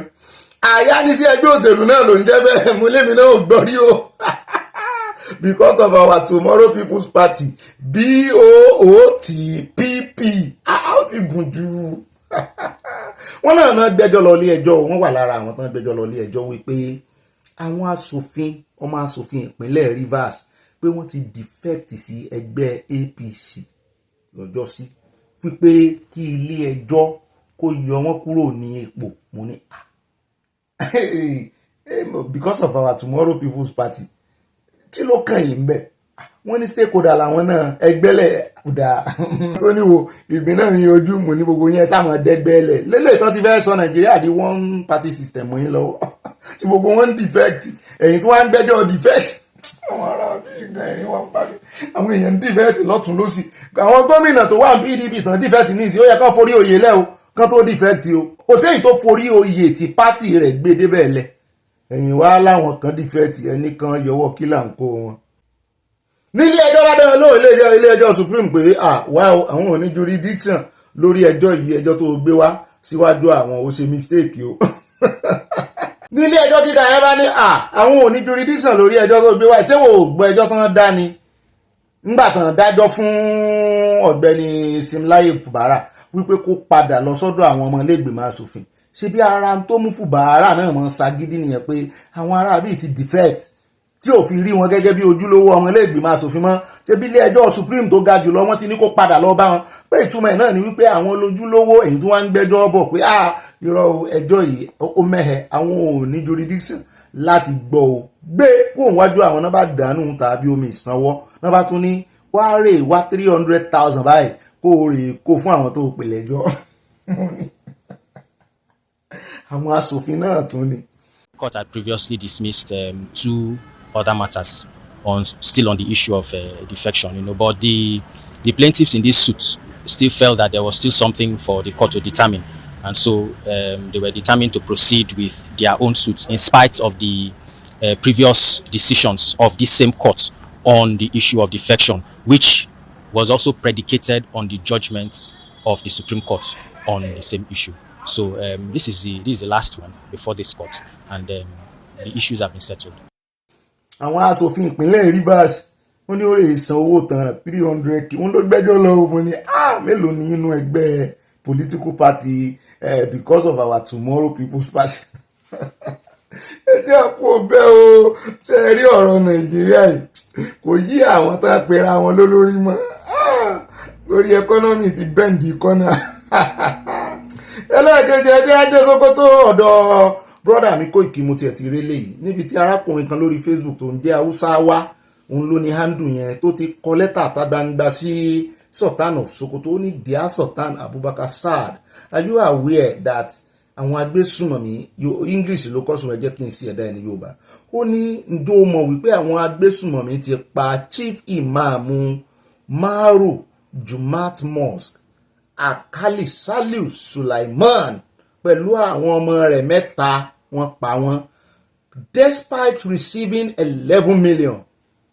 owó ransom pé wọ́n ní kán wẹ́ 11 million wá fún àwọn mẹ́rẹ̀ẹ̀rin wọ́n sì san 11 million bọ́n ṣe fún ìkànnà àwọn ọmọ ẹgbẹ́ APC lọ́jọ́ sí ló tẹ́ ẹ bá gbọ́ tán ní APC mọ́ọ̀nù síta wọ́n fi ṣe ìṣonú ẹ̀kú àmúmọ́ra wọ́n ti secretariat wọn pa láti grieve wọ́n ní kanú àwọn olóyè wọn dìrẹ́tọ̀ nú ẹgbẹ́ wọn wọ́n ní wọ́n jí gbé wọ́n sì sanwó tán ní kan lọ wá lẹ́yìn tán sanwó tán wọ́n sì pa àwọn ajínigbé wá ń sọ fún wọn létà wípé àwọn ti ọ̀dọ̀ Sahara Reporters kan mo ti rí ròyìn yes wọ́n ti pa ẹni yẹn àwọn kan fẹ́ gbọ́ owó lọ́wọ́ yín náà ò sì sọ fún wọn pé àwọn ti pa tipẹ́ kẹ́ ẹ tó mówó wà náà ti pa owó tẹ́ fi ń sáré owó kiri àwọn ti gbẹ̀mí ẹ̀ ó dẹ̀ dáwó padà ó dẹ̀ ẹ wá gbà ẹ súnmọ́ bí kẹ́ ẹ wá gbà wọ́n ní wọ́n ti kọ RIP sí fọ́tò rẹ̀ o náà lẹ̀ ń wò yẹn o wọ́n ní wọ́n wá ẹni tó kọ lẹ́tà Haúsá wa ó wá ń béèrè lọ́wọ́ Sultan pé ìwọ ló jáde lọ́jọ́ sí o tó pe àwọn social media ní gbogbo ẹni tó bá lórí social media tó ní terrorist nìyẹn sànà pa sífì máàmù ìbáyìí kì í kàn ṣe máàmù sífì máàmù ni o ẹ sì dákẹ́ ìyẹn wá ń bi Sultan pé ṣé kàn dákẹ́ toró jáde lọ́jọ́ sí oní àwọn social media àwọn gangan ni dàbí pé ara tó ń bí Sultan nínú gangan ni wípé USA tọ́ráwò tí ẹ mọ̀ pa ìjẹta láṣẹ ń gbọ́rọ̀ yìí wọn sọ́kàn lójú wọn jẹ́ àmọ́ ó dà pé wọ́n ti mọ̀ pé wọ́n ti blacklist Fúlàní ní USA túmọ̀ ẹ̀ náà ni pé ẹni tó bá ti jẹ́ ìran wọn irú Sultan tó jẹ́ ìran wọn sí ní USA ẹni bọ́ọ̀lì tó bá ti jẹ́ Fúlàní ojú terrorist náà fi ń wò ara tó ń ká wọn lára ni wọ́n sá ti kọ lẹ́tà sí Sultan àwọn ti fi rán létí wípé ṣé kàn dákẹ́ àbí kàn mọ òwòrán ẹjá kó ń bẹ́ẹ̀ já dé Borno ọ̀rọ̀ gbogbo ìṣẹ́ lórí alábàáhùn wọ́n ní IDP camp wọn tí wọ́n kó àwọn èèyàn tí wọ́n displace sí nígbà tí Boko Haram ju tán lé IED sílẹ̀ tán pa àwọn èèyàn lẹ́nu ọjọ́ mẹ́ta yìí bí ẹ̀ẹ̀mejì náà ti ju àdó olóró ń bẹ̀ àbẹ́ ẹ̀mẹ́ta gan ẹ̀ẹ̀mejì mo rántí tí ṣẹlẹ̀ láàbí ti ṣẹlẹ̀ ń bẹ̀ wọ́n sá káwọn èèyàn lọ sí IDP ọ̀tọ̀ ní tàwọn IDP camp níbi tán mọ́ camp àwọn èèyàn sí. ìjọba wọn ló bá ké gbàjarè síta pé àwọn ò sí IDP camp mọ́ ẹ wá kó kálukú àmọ́ lọ lé rẹ̀ ṣé ẹ fẹ́ lé àwọn padà sẹ́nu kú ni àwọn ajá tó kú òun lé ẹkùn ajá tó mórí bọ́ ń lé ẹkùn ẹ yẹ ká mọ́ kí ikú ewu ni ìkìlọ̀ tó fẹ́ lé àwọn padà wọ́n ní ẹ ti ń di nǹkan míì mọ́ àwọn lọ́wọ́ o làyà bá kọ́lẹ̀ gẹ́gẹ́ bí script ní ọ̀gá mi ṣe bọ́n níyà méjì ìjókòó gbẹ̀ni mo ní bẹ́ẹ̀ ni ó gbà ó ní ó ti fẹ́ mọ́ jọ àṣepá òwe ní Borno State o mo ní kí lórí o ó ní uncountable ìyà tí ń jẹ òkú gbẹ wọn báyìí o látàrí bí àwọn ìpínlẹ̀ náà ìjọba ìpínlẹ̀ Borno ṣe sọ wípé IDP camp ti di ilé aṣẹ́wó àti támákì àwọn area boys mọ̀nà bá ń lé ni. wọ́n ní wọ́n kàn ń bára wọn sùn bó ṣe wù wọ́n ni bẹ́ẹ̀ náà ni wọ́n jóúnjẹ ọ̀fẹ́ bẹ́ẹ̀ náà ni wọ́n mú omi ọ̀fẹ́ bẹ́ẹ̀ náà ni wọ́n ń fẹlá síjọba lọ́rùn wípé ẹ máa náwó fáwọn lọ lẹ́yìn tí Boko Haram tó ti ṣe wọ́n bí ọṣẹ́ ṣe ń sojú mo ní àyà ó ti ń kọ script dáadáa o ó lẹ́hùn tí ìmọ̀ nǹkan kan ọ̀pọ̀lọpọ̀ wọn gan ni wọ́n máa wà tempted láti join Boko Haram mo ní àyà tó tún ti di prophet ní rárá ó ní nígbà tíjọba kùnà lórí iṣẹ́ ìlú ọ̀jẹ̀lú ni wọ́n ó ní ìjọba ló sún wọn dé kẹ̀rẹ̀kẹ̀rẹ̀ ó ní àwọn Boko Haram àwọn bandits àwọn agbésùnmọ̀mí ó ní ó sì ṣeéṣe kán máa fowó tàn wọ́n pé ṣe bá ń rí lórí TikTok ṣe bá ń wò lórí ayélujára mo ní àyà dìrẹ́ẹ̀tì tí o fi ń ronú lẹ́nu ọjọ́ mẹ́ta yìí ọpọlọ rẹ̀ sá prápra ó ní bẹ́ẹ̀ ni ọ̀gá mi mo gbóríyìn fa àyà wọ́n sáà ni wọ́n máa kó wọn kúrò ní IDP camp pé wọ́n kàn ń bára wọn sùn bẹ́ẹ̀ ni bẹ́ẹ̀ náà ni wọ́n ń ṣe gangsterism mo ní wọ́n ti sọ di támákì ọ̀rá ìsà ó ti gbọ̀fẹ́ ẹ̀bẹ́ ilẹ̀ ń wòran tẹ́ẹ̀sì kí ọ̀la ìfún wọn ẹ̀yin lẹ̀ dáàbòbò wọn bẹ́ẹ̀ bá dáàbòbò wọn ni yóò bá tó sọ wípé ọwọ́ tó bá dilẹ̀ ní Sátánì ń bẹ lọ́wọ́ ẹ̀ ọwọ́ tó bá dilẹ̀ ní Sátánì ń bẹ lọ́wọ́ ẹ̀ ẹjẹ́ kó ń bẹ́ ẹjẹ́ tún dé ọ̀dọ̀ Mẹ́tawálé o tó jẹ́ ẹ̀rántí rẹ̀ òun ni ó jẹ́ gómìnà Zamfara tẹ́lẹ̀ ń wá ní Minister for Defence for State báyìí wọ́n wá fẹ̀sùn kan o àwọn northern group kan ló jáde o wọ́n ní. bá ní odidi mínísítà rẹ̀ Tinubu lẹ̀ ń fẹ̀sùn kan àwọn wo wá ní wọ́n ní orúkọ wọn a máa jẹ́ Concerned Northern Forum wọ́n náà figagbága wọ́n kojú ara wọn lórí allegation kíkówó jẹ owó tó tó 528 billion naira nígbà tó jẹ́ gómìnà Zamfara láti 2019 sí 2023 wọ́n ní the group led by its chairman Alhaji Aliyu Sani náà ganu sí máìkì ní Kaduna lọ́jọ́ Monday lánàá tí wọ́n sì accuse Mẹ́tawálé wípé ó mismanage owó mo ní orin ìfẹ́ lánàá. dem go dey find corruption inflation Fẹlá ló fi kọrin o wọ́n ń sọ wọ́n lálàsẹ̀ wípé àwọn ti gbé ìgbésẹ̀ gẹ́gẹ́ bí ọmọ Ọlọ́run pé àwọn ti competition sí EFCC lórí ọ̀rọ̀ wípé EFCC gan wọ́n ń frustrate àwọn ni àmú ní EFCC ń lé VDM kiri wọ́n náà ń lé VDM kiri ẹjá sáré fún ẹjá kọ̀ǹbẹ̀jàre ẹjá fún yín ní àbọ̀ lórí ti VDM lánàá iléèwé ìròyìn kan forí lura wọn ni o meanwhile ká tó lọ ọbẹ̀ Mẹ́tawálé náà tún ti wá gahùn sókè kò tí ẹ̀ dán lóhùn láwọn tó fẹ̀sùn kàn ló ń bá ń rìpọ́ọ̀tù iṣẹ́ ọ̀gá rẹ̀ lọ wípé láti bàtà rẹ̀ Tinubu ti bẹ̀rẹ̀ iṣẹ́ pé 8,000 báńdíìtì náà ti gbẹ̀mí wọn orúkọ wọn wá dẹ̀ forúkọ wọn ta ni wọ́n ń fẹ̀sùn kàn bípò kówó jẹ kò tí ẹ̀ dáhùn. ẹjẹ́ adẹ́nu ìròyìn ti Very Dark Man ní àjọ EFCC dá wípé àwọn ò fi Very Dark Man lẹ̀ ìyẹn tó bá kójú òṣùwọ̀n láti meet up pẹ̀lú bail pé àwọn aráàlú ò sì lè kó àwọn báwọn ó ṣe ṣe iṣẹ́ àwọn ẹni tó yẹ káwọn kọ́kọ́ mú wọn láwọn ti mú Yàyà Bello tí gbogbo wọn ń pariwo pé Yàyà wà lọ́wọ́ àwọn bá ẹ̀pọ̀n rẹ̀ méjèèjì pé ọwọ́ àwọn ló wà pé nígbà tí ilé ẹjọ́ sì ti bẹ̀rẹ̀ tíráyà rẹ̀ pé àwọn ò ní ìdí láti mú pamọ́ mọ́ pé tó náà sì sá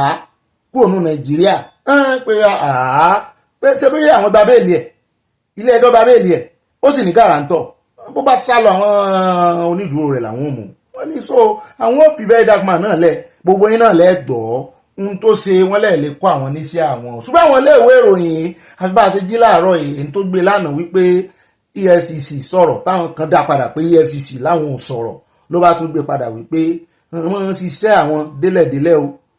àwọn sì bá EFCC sọ̀rọ̀ mú ní wàhálà àti nínú wo ládùúrú orúkọ yín ṣe tó yẹ ẹ mọ̀ orúkọ wọn ń bẹ̀ náà báwọn ṣùgbọ́n àwọn ò ní dárúkọ wọn. My name is Ambassador Abdul Dambature, the president of Arewa Youth. I want to use this opportunity to appeal to security agencies for the release of Very Dark Man, VDM. Indeed, we need to stand by each other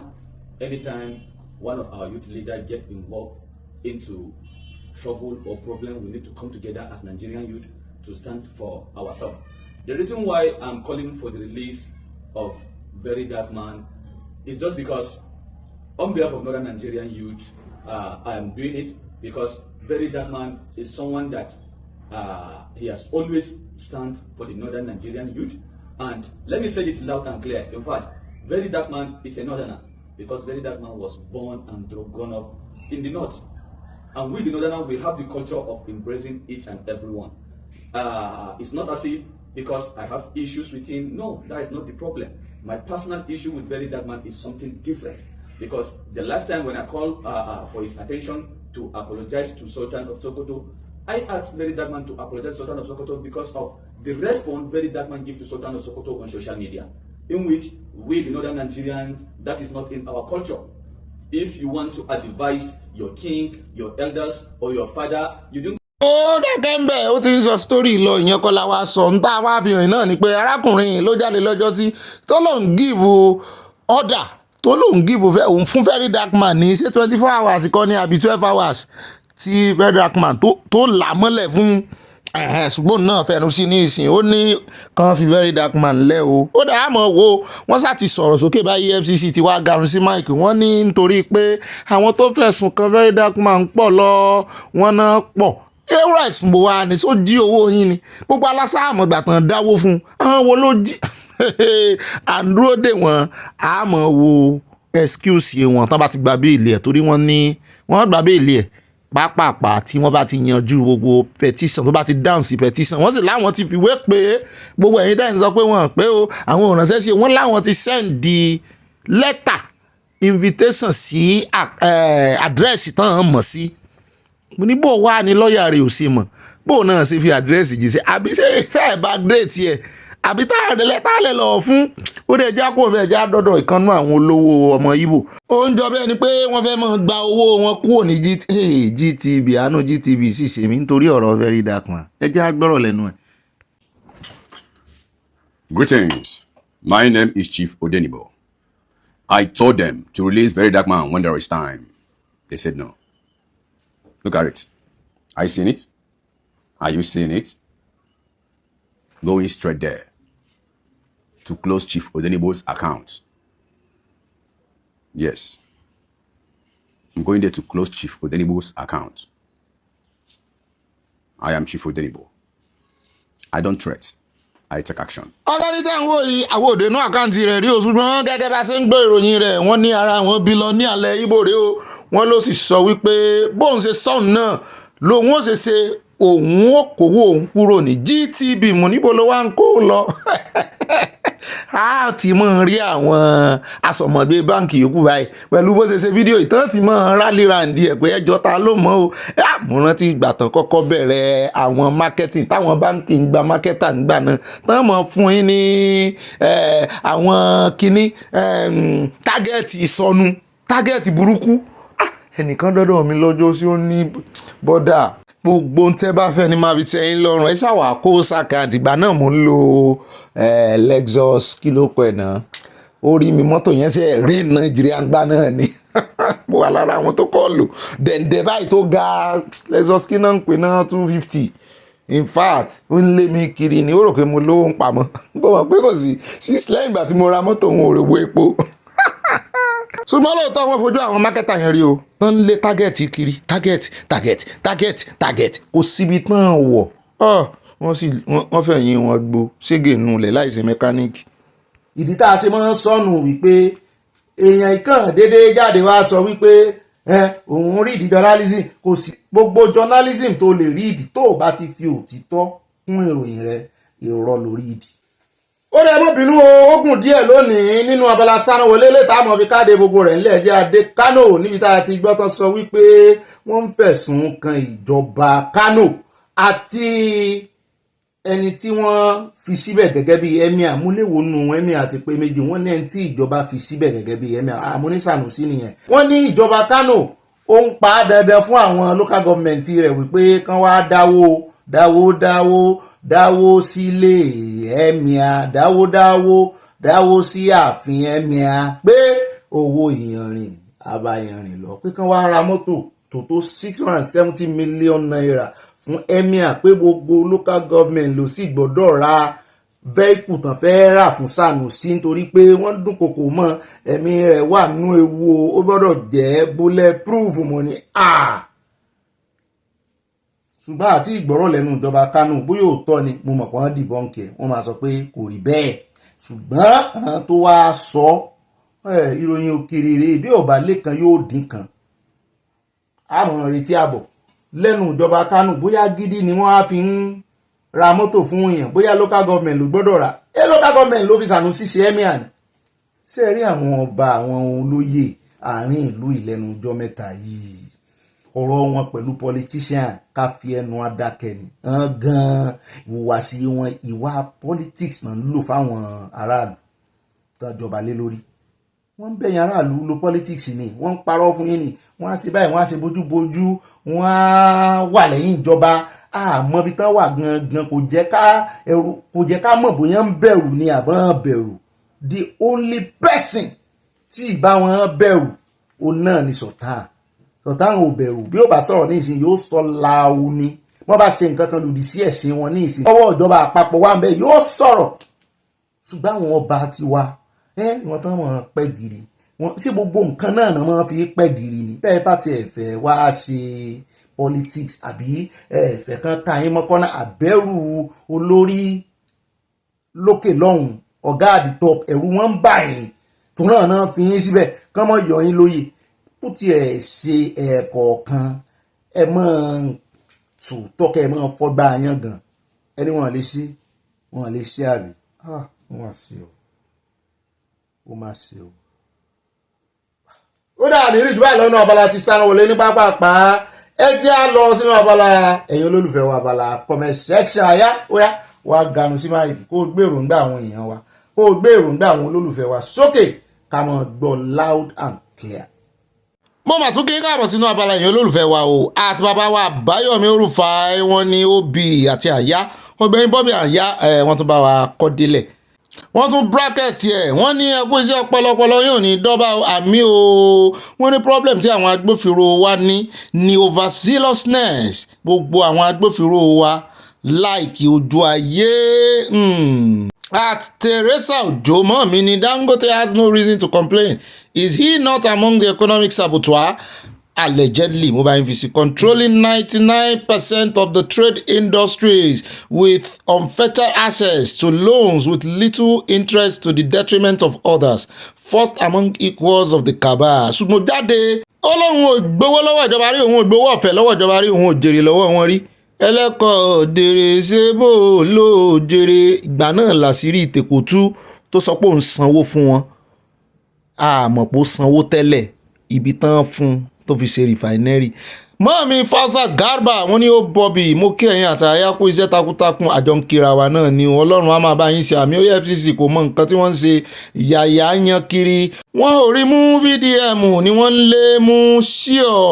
ó ní aláṣejù ní Bárọ́tìmí ó fẹ́ dá ẹjọ́ mìíràn lẹ̀ ni Ọlọ́run yóò bá wa mú àwọn Fúlàní yìí láìpẹ́ Yorùbá nation no going back wọ́n tẹ lọ́ọ̀ sí a wọ́n kò nǹkan panu ránṣẹ́ kó kánsámọ́ ti pa gbogbo òlù tán kó tó bá wa mú wọn. At Ọlápéjọ Àṣàyè ìbọn mi ni wọn ò fọwọ́ sí ìjọba ológun ṣùgbọ́n wọ́n lè yan sole administrator ní Rivers from Chicago abẹ́ẹ̀rí wọn ò fọwọ́ sí ìjọba ológun o ṣùgbọ́n wọ́n yan sole administrator lé wọn lórí Rivers. At Olúkẹ́mi Ọ̀kẹ́wùsì wọ́n ní Ọọ̀ni of Ife is Sultan best friend what is he doing about the Fulani invasion? wọn ò gbọ́ nǹkan kan pa Fúlàní lẹ́nu wọn rí àfi wọ́n pé yín bá gbọ́ lọ́la o. At Amazing Grace wọ́n ní bending corner kọ́ ó ṣẹ́ corner ní sí orílẹ̀-èdè tí kò ní tìjú that is full of clans as for VDM's brother he is doing what a brother should do àdúrà àbúrò Mohbad should learn from this sójà kékeré wọ́n tẹ lọ́ọ̀fù sí a. mọ́ọ̀mí dọ̀ká àzódolúwa tún mi ṣe wọ́n ní allegedly a gbọ́ pé ìjọba US àti France fẹ́ kí Tinubu gbéjà lọ sí ìlú Traoré bí bẹ́ẹ̀ kọ́ ìwé gbòógì olóró rẹ̀ ní US máa jáde síta lẹ́yìn 90 days torí bẹ́ẹ̀ ni wọ́n ṣe fẹ́ recruit ọmọ ológun tuntun kì í ṣe torí bandit o àṣírí sì máa tú láìpẹ́ Yorùbá nation ní ìrètí mi o from Providence Rhode Island inú mi ó dùn bó wá rí bẹ́ẹ̀ gbàtẹ́ falẹ̀jẹ́ lè sí ó dáa ajá mọ́ wò ṣùgbọ́n inú mi ó dùn ó torí ìtàǹdóde náà pé kan àní tí ó máa wà ráàyè lọ ẹ mọ́ sì gbàgbé fẹ̀yìntì Russia ní Burkina Faso fẹ̀yìntì Russia ní Traoré fẹ̀yìntì àtọ́lọ́hún kò lè ṣubú. ẹjá dọ́dọ̀ bá mi Prince Gabriel wọ́n ní too little too late Chief Sunday Igboho sọ fún yín nípa Fúlàní ẹ gbọ́ ara wàhálà wa ni wípé àwọn Yorùbá Muslim kan prefer Fúlàní to others in the south religiously as soon as they say salam alaikum all the same. ó dáa àwọn ìrìn tí ó ṣẹlẹ̀ wọ́n kúkú ti ń fi yé wa wípé ọmọ ẹlẹ́sìn kan náà lọ́mọ ìyá àwọn àwa tá a jọ jẹ́ Yorùbá wọ́n ní a kì í ṣe ọmọ ìyá àwọn. Mọ́ọ̀mí Tina Parker wọ́n ní plenty of power show going on in Nigeria. Please ask the President Tinubu to show us the corner the economy turned to get better. We all missed it. Wípé àárí àmìsí ẹ̀. Wọ́n ní Oríyọmí Hamzat speaking from China and Ooni of Ife will forever dey for one Nigeria. Farotimi also cannot be changed from one Nigeria. Bobby thanks a million wọ́n tẹ lọ́ọ̀ sí àwọ̀ bẹ́ẹ̀ náà ni wọ́n kó nǹkan panu wọ́n kó fúláwà lé fún mi òótọ́ mọ̀ ni mọ̀ mi mo fẹ́ sáré sọ̀rọ̀ yìí ni ọ̀pọ̀lọpọ̀ àwọn tí mọ̀ ń jà fìtàfìtà wọ́n Nàìjíríà sòwò rẹ̀ wọ́n Nàìjíríà revolution ti ń béèrè fún inú wọ́n Nàìjíríà ni gbogbo àwọn ọba yẹn wọ́n Nàìjíríà Fárótìmí tẹ́ ń sọ iná òun náà bílíìfù ní wọn Nàìjíríà òbí ló fẹ́ kó ga o wọn ará bí ò sí wá rí ìrànbá wọn ní insight tó gùn. ẹ jẹ́ àdọ́dọ̀ mọ́ mi Olúṣọlá Adébáyọ̀ wọ́n ní bẹ́ẹ̀ labour yìí lóòótọ́ ni dókítà. ẹ jẹ́ àdọ́dọ̀ mọ́ mi yọ̀dà fún yín o ẹ jẹ́ àdọ́dọ̀ mọ́ mi Debbie Ajéwọlé wọ́n ní Precious Ọ̀gbẹ́ni Bobby Precious Yuma wọ́n ní ẹ̀ka alẹ́ o I could not help laughing out loud today wow ẹni yín ò ní dìbànújẹ́ wọ́n ní thank you for being a recruitment officer for the Nigerian Army tani èwo ni ti red uniform bí aṣọ àwọn bless ẹ̀kọ́ ẹ̀kan fi dáàsì sí blessing abundantly wọ́n tẹ lọ́ọ̀fù sí ayẹyẹ ọba Debbie tawalen thank you for being a recruitment officer for the Nigerian Army irọ́ ọ̀wọ́ ẹ̀gbọ́n mi dáadáa ni ẹ̀rì ìtúngbọ́ ń bo at Abọ́láńlé Ògúndọ́lá mọ́ mi ní Ọ̀gbẹ́ni Bobby àti ayé ẹ̀kọ́ atótónu tó ní o inú ń bí mi fún ìbéèrè tí ẹ̀ ń béèrè lọ́wọ́ àwọn ọba wa wọ̀nyẹn dípò bẹ́ẹ̀ bá béèrè ẹni tó nílẹ̀ lọ́wọ́ wọn bóyá Fúlàní Gàmbàrí tàbí àwa Yorùbá ló nílẹ̀ ominú ń kọ mí lórí ọ̀rọ̀ ilẹ̀ àwa Yorùbá more grease to your elbows great àyà wọn ní kí ọ wọ́n tẹ lọ́ọ̀fù sí a o mo máa rí ṣe strawberry rèé sáré so from Mama Dollar yóò dáa fún imọ̀ ọmọ mi ẹ mọ́ bínú jù o. àti àwa Stella Òdèlé wọ́n bú sẹ́rin ayọ̀ rẹpẹtẹ wọ́n ní Ọ̀gbẹ́ni Bobby olúwa mọ̀ nọ́mbà lé yín o wọ́n tẹ lọ́ọ̀fù sí àwọn ní Dangote rógó láì wọ̀ṣẹ̀lẹ̀. àtìmọ́ mi Ọlábọ̀dé Ọlájùwọ̀n wọ́n ní Ọ̀gbẹ́ni Bobby ẹ kú iṣẹ́ ọgbọ́n ìmọ̀ àti òye o à ń dúpẹ́ fún Ọlọ́run láti ara yín o Ọlọ́run ó bá ń dúpẹ́ fẹ́yìn náà wọ́n ní àṣìṣe tí VDM nìyẹn o ó máa ń tètè jump into conclusion yóò máa fẹnu tàbùkù àwọn èèyàn òótọ́ ni VDM máa ń tàbùkù àwọn èèyàn ó ń sòótọ́ ṣùgbọ́n ó máa ń kò rántí pé òfin wà Nàìjíríà mo máa ń sọ ẹni tán bá fẹ́ lò fún ọjọ́ tán bá lò ní máa ń múlẹ̀ ó lè tàbùkù èèyàn ó ló fẹ́ sòótọ́ ó sì má bùkù mọ́ torí ẹ̀rí allegedly tẹ́mi máa fi sí bí allegedly gan ò tó àìgbà kan tàbùkù èèyàn kankan bó o bá ní èèyàn kan jalè nù wọn mú receipt ẹ̀ wá fún wa tá a bá rí ẹ̀rí á sọ bọ́n ṣe ń kọ́ òótọ́ nìyẹn practical òótọ́ yàtọ̀ sí òótọ́ ẹnu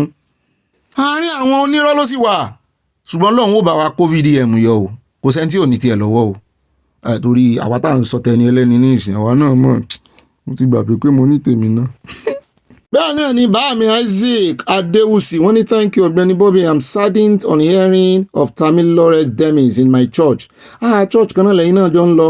Here in Liverpool on Sunday, she was a well-trained, decent girl and a second cousin to one of my church members who requested for prayers for her immediate family and friends. So I thank you for going to that length to give your followers the truth of the matter. God bless. Ẹ ṣeun bá mi o. Bí òtítọ́ la wà máa ń túṣu désàlẹ̀ kòkó. Inú mi sì dùn pé Ọlọ́run fi hàn báyìí ó kàn jẹ́ pé ìṣẹ̀lẹ̀ tó ṣẹlẹ̀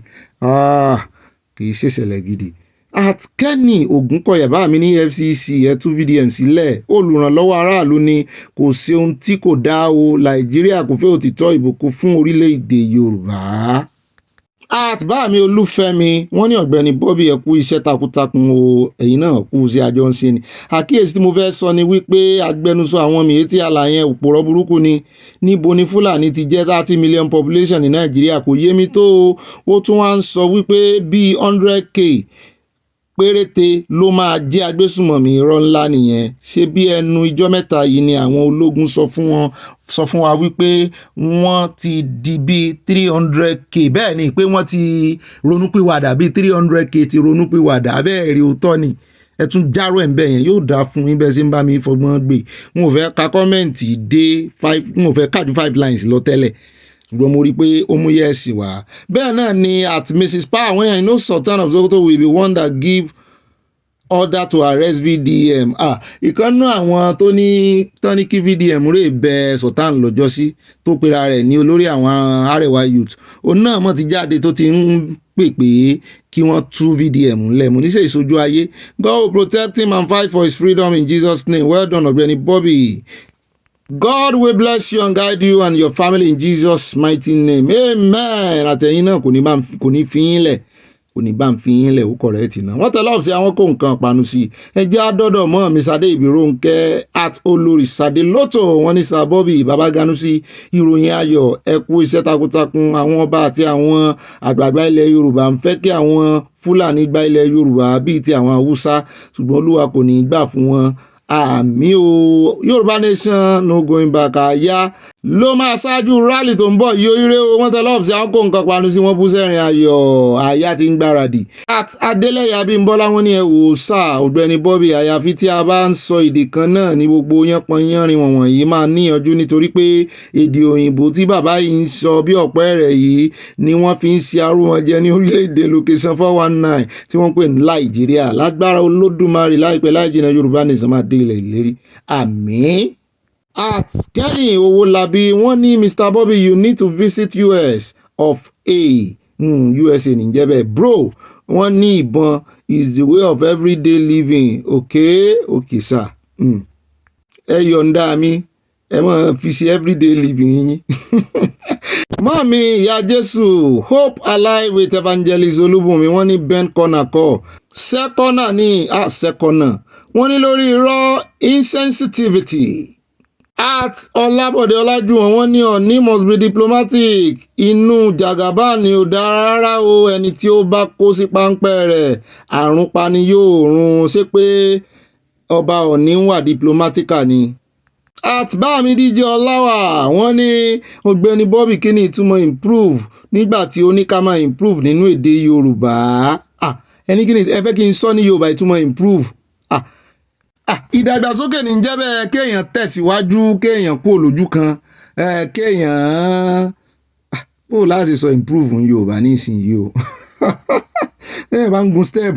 so ti yẹn máa kó máa gbẹ́sẹ̀ kó máa gòkè kẹ́ ẹ máa lo òkè ní tí wọ́n improve kí Yorùbá wa kó sá prápra sí i ó ti gbìyànjú àti sọ Yorùbá wà lẹ́yìn mọ́mí Adésọlá Ọládèjì wọ́n ní ó yé ẹ̀yin ọba oníjẹkújẹ yìí gan wípé Fúlàní ti ta Nàìjíríà àtàwọn nǹkan inú rẹ̀. Bẹ́ẹ̀ náà ni Modinat Solomon wọ́n ní permanent terrorists ní Fúlàní ní northern Nigeria so happy they call them what they are supposed to be called. Àti Nick baby girl wọ́n ní ìlú tí Ọọ̀ni of Ifẹ̀ fẹ́ kí àwọn ọmọ Yorùbá jókòó sí nìyẹn o kán sì mọ mingu pẹ̀lú Fúlàní pánípání ó mà ga o àwọn ọba wọn ò nífẹ̀ẹ́ ilẹ̀ tí wọ́n jọba lé lórí. At Jesus is Lord mẹ́mbà ni wọ́n ní Ọ̀gbẹ́ni Bobby ẹjọ́ ṣá ẹ bá wa fi ẹnu lẹ́fẹ́ kọ́ ẹ bá wa fi ṣé ti rí ìdí tí mo ṣe ní ká mọ̀ improve nínú kíkọ Yorùbá wa but typo lélẹ̀ wọ́n ní ẹ bá wa fi anybody ló lè ṣe typo wọ́n ní ẹ bá wa fi ẹnu sí o kí Gárúbà má padà wá láti wá fi ogun jà wọ́n ní agbègbè yẹn kí gómìnà bá wa dá sí Ọlọ́run á gba Yorùbá nation fún wa o lórúkọ Jésù àmín o kì í ṣe Gárúbà nìkan ni ó padà wá àwọn iye tí àlà ti gbọ́ sọ̀rọ̀ yẹn àwọn ìjókòó tẹ́tẹ́rẹ́ àwọn ìran Yorùbá ní máa ń jókòó. Àti ìyá mi Ọlápẹ́jọ Coles wọ́n ní Ọ̀gbẹ́ni Bobby ṣé àwọn ọba tí ẹ fẹ́ dá àṣẹ padà sí ẹnu wọn tí a bá gba Yorùbá nation rèé what a shame Yorùbá nation no going back abẹ́ rí nǹkan ìyá mi Hope Alive with Evangelist Olúbùnmi ló sọ bẹ́ẹ̀ báà mi Sunday Igboho náà ti mọ̀ rí wọ́n ti mọ̀ ra àwọn ọba tí ẹ̀yin náà bú ẹ̀rín at Bumi Crystal wọ́n bú sẹ́rìn wọ́n ní I love those youths wọ́n tẹ lọ́ọ̀bù sí àwọn ọ̀dọ́ tí ń pariwo lánàá wípé ẹ dá Bánábà sílẹ̀ ẹ kan Jésù mọ́gi ṣùgbọ́n lọ́tẹ̀ yìí àwọn ọ̀dọ́ wa ní ẹ fi Jésù lẹ̀ Bánábà ní kẹ́ẹ̀kan mọ́gi wọ́n ní ẹ fi VDM onínúure tó fi wà jọ Jésù lẹ̀ wọ́n ní ẹ kan yàyà mọ́gi. Bẹ́ẹ̀ náà ni ìyàwó Stella o wọ́n ní ìjọba Nàìjíríà VDM ti di egungun ọjà sí yín lọ́rùn nítorí egungun tí a bá gbé kọ́ ajá lọ́rùn kì í lè jẹ́ gbogbo àgbáyé ti mọ̀ pé ayé kò tọ́ ni orúkọ yìí ṣùgbọ́n ẹ lọ rántí pé ẹ̀san ògbóògùn o bí ó bá pẹ́ bí ó yá ẹ̀san ake o mú ti ẹ̀gbọ́n tán sọ wípé àwọn asòfin kan ní US pé wọ́n ti dá sọ̀rọ̀ yẹn pé wọ́n dẹ̀ sọ pé àwọn ń wo ohun tí FCC fẹ́ ṣe. Bẹ́ẹ̀ náà ni bá mi Akínyẹmí Òní wọ́n ní ẹ̀lú Ọ̀gbẹ́ni Bobby ìṣòwò rẹ̀ ò lágídí o ẹ̀yin òótọ́ ni ìṣòwò rẹ̀ wà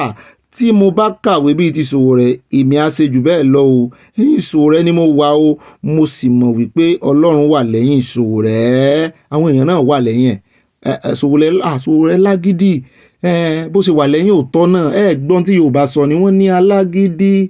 Yorùbá náà lẹ́nu tó kọ́ orin ni bàbá mi fi kọ bàbá mi sí kí irúkọ lọ́nà bá ń fọ̀rún kẹ wọ́n ní alágídí lọ̀gá lágbára o tálágbára o bá ti fẹ́ dáràn o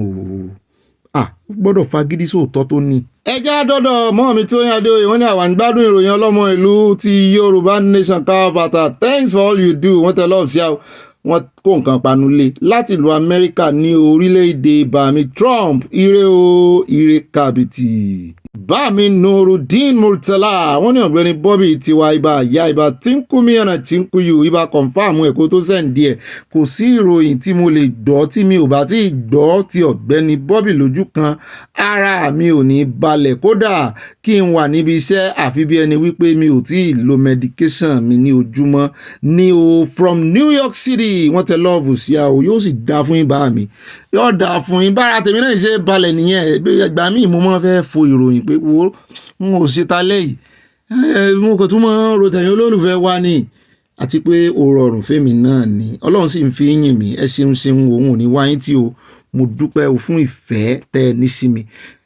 àti lọ́dọ̀ mọ́ mi Grace olùṣòótọ́ wọ́n ní did you know that this man called Enito Ogunwusi Obamani is real and sensible, telling we the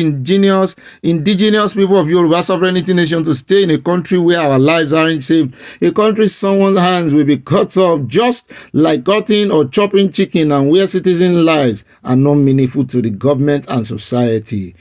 Ìmọ̀ràn ni ẹni tó bá wù kó gbà tí ẹ̀mí náà wàá sọ fún. Bẹ́ẹ̀ náà ni at comfort family wa mọ́ mi ní Ọ̀gbẹ́ni Bobby àti àyà mọ́ mi mò ń jẹ́ o ẹ kú iṣẹ́ ìlú Nàìjíríà o àṣìṣẹ́ ìlú Nàìjíríà o bó iṣẹ́ Yorùbá Nation là ń ṣe o bí iṣẹ́ tí ó yẹ kí ìjọba máa ṣe ní VDM ń ṣe tí inú àwọn ènìyàn sì ń dùn sí bóyá Efcc fẹ́ fún un ní ẹ̀bùn nítorí pé ara iṣẹ́ tí ó yẹ kí àwọn máa ṣe ní VDM ń ṣe ó ti gbaṣẹ́ wọn ṣe nù Yorùbá Nation is our goal wọ́n tẹ lọ́ọ̀fù sí àìsèun bẹ́ẹ̀ náà ni báàmì Olúyẹmí sí Abẹ́gúndé wọ́n ní Dr. Kabir Adamu yìí ń gbè sẹ́yìn àwọn apànìyàn dájúdájú ó wà lára àwọn tó ń dáàbò bo àwọn apànìyàn tó ń jìjà gbalẹ̀ onílẹ̀ òótọ́ ọ̀rọ̀ ni body language ẹ̀ gan ó fi hàn bẹ́ẹ̀. Mọ́ọ̀mí Victoria Bàdéjọ wọ́n ní good day ibà kéde Yorùbá kó àsìkò yìí ó mọ́ọ̀mí yọ̀dá fún yín wọ́n ní free VDM o nàwa máa no kí Ọlọ́run gbà wá lọ́wọ́ ìjọba amúnisìn economy has bent the corner o Yorùbá nation no going back ẹ máa bí tó bọ̀ wọ́n tẹ lọ́ọ̀fù sí a wọ́n pàtẹ́wọ́ wọ́n fi rose flower sí i. Mọ́ọ̀mí Motilọ́lá Kọ́mọláfẹ́ wọ́n ní Ọ̀gbẹ́ni Bobby Yaya Bello ń gbádùn wọ́n ti àwọn olóòótọ́ mọ́lé ó máa ṣe o gbogbo àwọn tí ó kọ ẹ̀yìn sí òdodo àti òtítọ́ ní Nàìjíríà Olúwa máa ṣe ìdájọ́ yín láìsí àánú wa mi ò mo fagùn. Báàmì Raimi Yusuf wọ́n ní àbọ̀yìnbọ̀ ṣiṣẹ́ báàmì Ọ̀gbẹ́ni Bobby ṣe bí Ọ̀yọ́ state ni àwọn àgbààgbà Yorùbá ti ṣe meeting pẹ̀lú àwọn Fúlàní pé àwọn ò ní fi ẹran jẹ oko mọ́ ẹran àwọn Yorùbá náà ni àwọn Fúlàní dà sí oko Yorùbá ọ̀fẹ́ ni àwọn Fúlàní ń gbé ilẹ̀ Yorùbá Nation náà wọ́n tẹ lọ́ọ̀fù sí a ó mà ṣe o. at 4bit wọ́n ní Ọ̀gbẹ́ni Bobby bá ìròyìn àlùwàlà sítorí ọ̀rọ̀ tí mo yá lò lánàá ìgbà wo ni Nàìjíríà máa gbé òfin self defence kalẹ̀ àwa náà ń retí rẹ̀ o olówó kò mọ̀ pé spiritual energy exchange n ò fẹ́ pèlè ìbò ni o kí ló fi ṣe pàṣípààrọ̀ owó tó gbà from London fope from London bẹ́ẹ̀ náà ni àtàwàkà lítò àbíkẹ́ mobọ́lọ́n dúró wọ́n ní Ọ̀gbẹ́ni Bobby a kú ètò Ọlọ́run yóò máa bá wa ṣe wà mí ọ̀rọ̀ Nàìjíríà ó ti sú wa olóòótọ́ ìlú kí lẹ́ni wọ́n fẹ́ pa gbogbo ènìyàn lẹ́nu mọ́ òun lọ̀rọ̀ VDM láti California.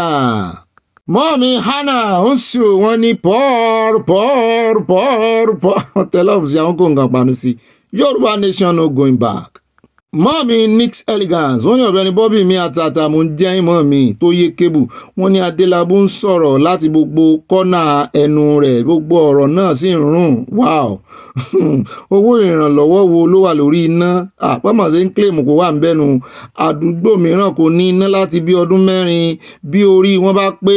kí wọ́n tún iná ṣe kí gbogbo Nàìjíríà rí iná lò bí wọ́n bá fi owó lé iná pẹ̀lú ìdùnnú ní gbogbo ènìyàn ó fi san. Àtúnwí ọ̀gá rẹ̀ sọ pé ètò ìṣúná Nàìjíríà ti sẹ́kọ́nà kọ́.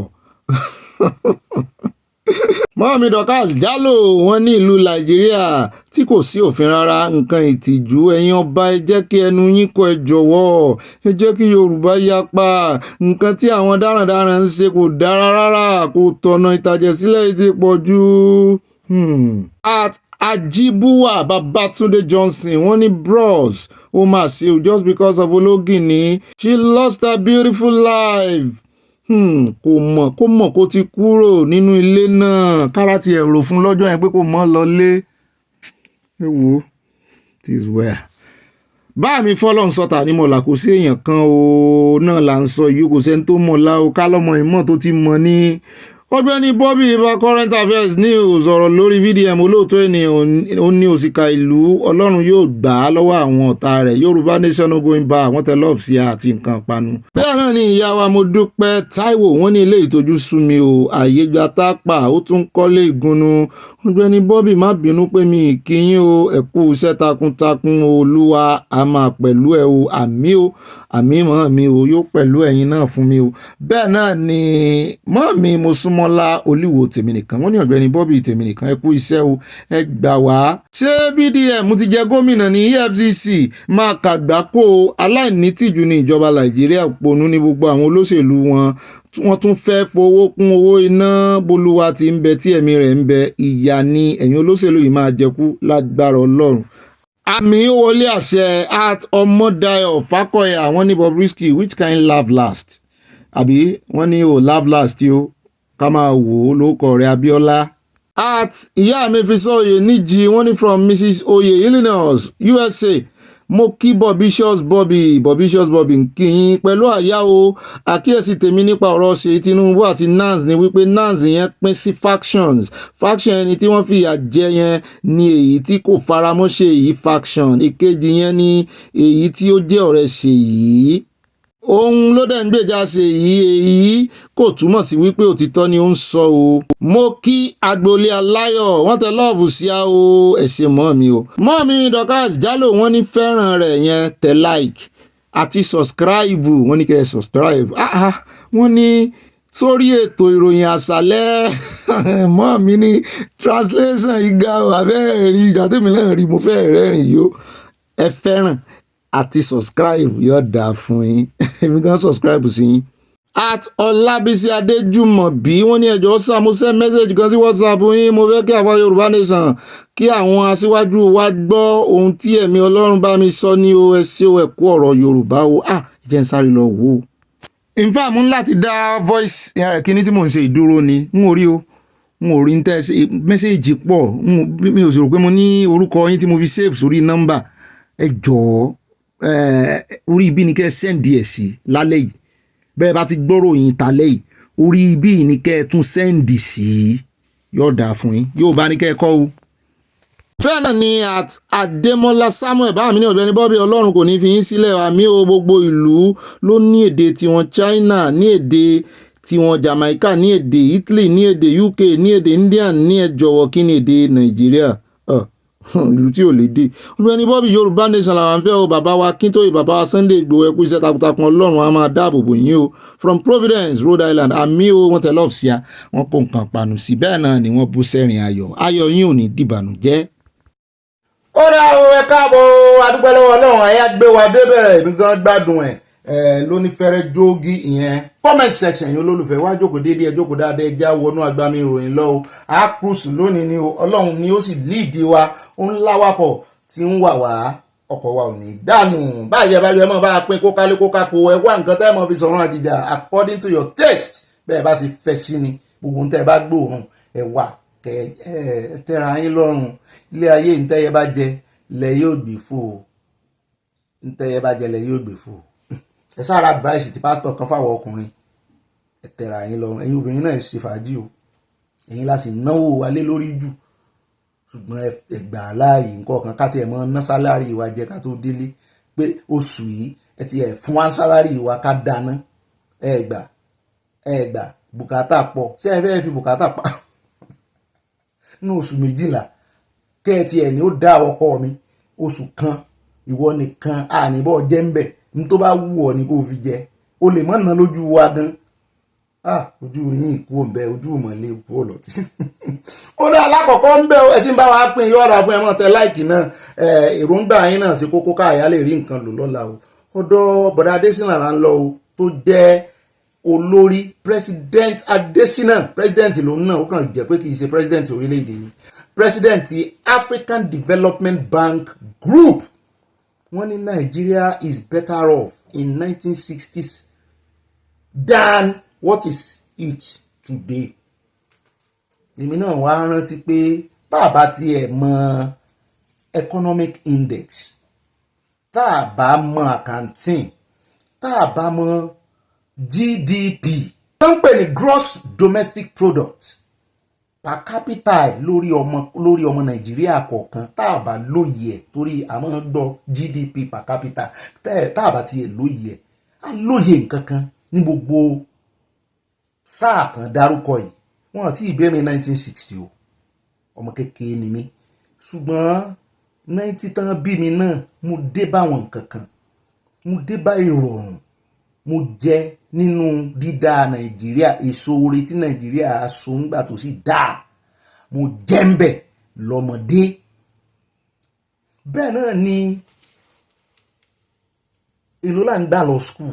nígbà táwa ń lọ skul bóyá mo gbà tó bóyá 30 kọ́bọ̀ bẹ́ẹ̀ náà ni nínú ń tá a máa jẹ mo rántí gẹ́sà máa fi gẹ́sà sí ni èmi ò tiẹ̀ láìkì gẹ́sà kí ni mo láìkì sandin torí ńgbà náà wọ́n máa fi tòmátì sínú gẹ́sà mi ò láìkì ẹ̀ kì í sí ìṣẹ́yọ kan bọ́n ṣe ń fi sí ní ìsìn kì í ṣẹja kan ẹja abẹ máa pọ̀ yìí máa ń rìn mí lọ́kàn gẹ́sà ṣùgbọ́n sandin mo máa ń kìbọnú búrẹ́dì ni bẹ́ẹ̀ náà ni tá a bá lọ dalẹ̀ nù mo máa ń rántí wípé àwọn nǹkan máa ń wà nù lẹ̀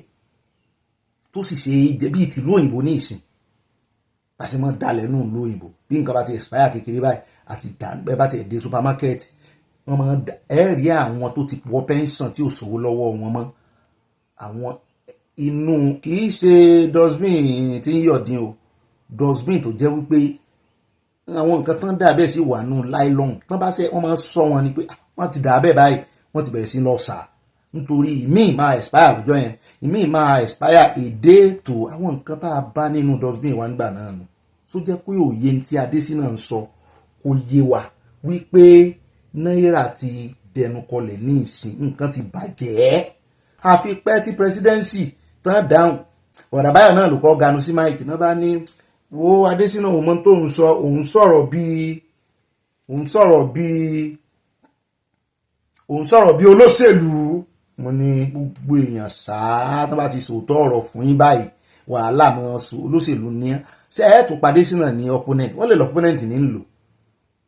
wọ́n sàn kó ti fígọ̀ Adésínà ní 1,840 kìíní kan dọ́là ní GDP per capita ní 60s pé ní ìsìn ó ti wá dínkù sí 800 kìíní kan dollars náà yẹn bá ní irọ́ pé kò sọ iye kò fi ṣe pàrípàṣù iye population gbà náà pé $93 ni bó ló ṣe jẹ́ wọ́n bá sọ́dà ríyànjiyàn ẹ̀yin ọmọ Nàìjíríà yìí lẹ́ẹ̀mọ́ parí ìjà yìí o lápò tí sẹ́kọ́nọ́mì ti bend sẹ́kọ́nọ́mì dá gbogbo ẹ̀yin mọ̀mọ́ bàbá mi tọ́lọ́ ń fi tì mí gbogbo yín lẹ mọ òye ẹróye 1960 ẹwà ń bẹ̀ ń gbà tí òmìnira dé ṣé bí Nàìjíríà dùn jùgbà yẹn lọ Nàìjíríà sìn èmi tí ẹ fẹ́ kọ́ orin tí mo kọ́kọ́ fẹ́ fi wọlé mo fẹ́ yin ààrẹ Tinubu ni mo rí fọ́nrán kan mo wà á mọ̀ bí mi ò ṣe ṣèfù ẹ̀ tẹ́ni ẹ̀ ń yin ààrẹ Tinubu tó ní Tinubu ò máa báṣẹ́ rẹ̀ lọ bẹ́ẹ̀ náà ní ń ké aláwàdà kọ́mẹ́dì náà fi ṣe bẹ́ẹ̀ náà ní ń ké pé Nàìjíríà ti dá in fact ká ní mo rí ká tó parí ìròyìn tí n bá rí fọ́nrán yẹn òun lẹ fi máa òun ní ìròyìn tí mò ń ká yìí tí ó fi yé yín eléyìí tí abala ti ààrẹ Tinubu yìí. Gbogbo president tá a ti ní orílẹ̀-èdè Nàìjíríà èwo lẹ fẹ́ràn jù àti wípé kí nìdí. Bọ́lá Tinubu sà. Kí nìdí. ní àsìkò tiwọn ara tu gbogbo mùtúmù wa lásìkò Tinubu gbogbo èèyàn ń gbádùn a lè jẹun lẹ́ẹ̀méje ẹ̀ẹ̀mẹ́jọ kílẹ̀ tó ṣú lásìkò Tinubu security dá gan kò sígbà téèyàn ò lè jáde kò sígbà téèyàn lè wọlé gbogbo ẹ̀ dá lásìkò tiwọn eku ń ké bí eku ẹyẹ ń ké bí ẹyẹ àwọn èèyàn ń ké bí èèyàn lásìkò Tinubu kò sí wàhálà iná wà omi wà nílé gbogbo òṣìṣẹ́ ń gbowó oṣù déédéé wọ́n dẹ̀ sanwó gidi fún gbogbo èèyàn lásìkò Tinubu gbogbo nǹkan dà gan wọ́n lù wọ́n lọ́gọ̀ ẹnu Tinubu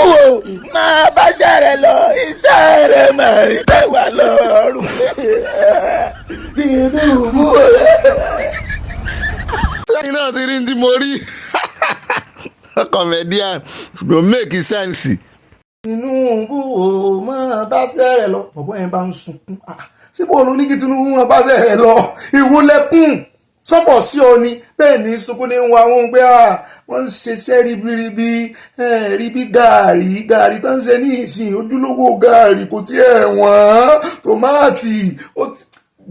pọ̀ jáǹtì rẹ̀ ló bá ń sunkún Tinubu ò mọ̀ báṣẹ́ rẹ̀ lọ iṣẹ́ rẹ̀ mọ̀ ń dá wa lọ́rùn. ìyá wa ní orin yẹn dẹ̀ kọ̀rẹ́ẹ̀tì òun ní kí lórí tán bá mú ọ wọ́n bá sọ̀kù sí ọ ó ní ìdí tó ṣe kọ̀rẹ́ẹ̀tì lọ́dọ̀ tó ní wípé lánàá ọ̀gá àwọn mo mọ̀ ṣe 1,000 ẹrù sílé mo ní kí ló wá fi correct ní ó pè òun bí nǹkan ṣe ń bàjẹ́ náà jẹ́ mo ní àyà kò dáa o mọ̀sọ̀ òkè ó ní kíni nígbà tó ń kìlọ̀ fún wọn pé òun sáà mọ̀ gbọ́ tẹ́ ẹ mọ́ kìlọ̀ fún ọ̀gá mi tẹ́ ẹ mọ́ kìlọ̀ fún wọn pé wọ́n bá bàjẹ́ ó bàjẹ́ náà nù pé 1,000 tó ń ṣẹ́ sílé 1.823 ló bá délé mu ní kí ló lò ó ní tap. wọ́n á dé stúdíò ká gbọ́ lẹ́nu arákùnrin kan ó ṣe àlàyé ó ṣàkàwé rẹ̀ sí yóò yà ànípẹ́ lórí ẹ̀ ó yá ẹ bá ń tẹ̀sí ilé agbára àláàkó púpọ̀ lórí ìròyìn.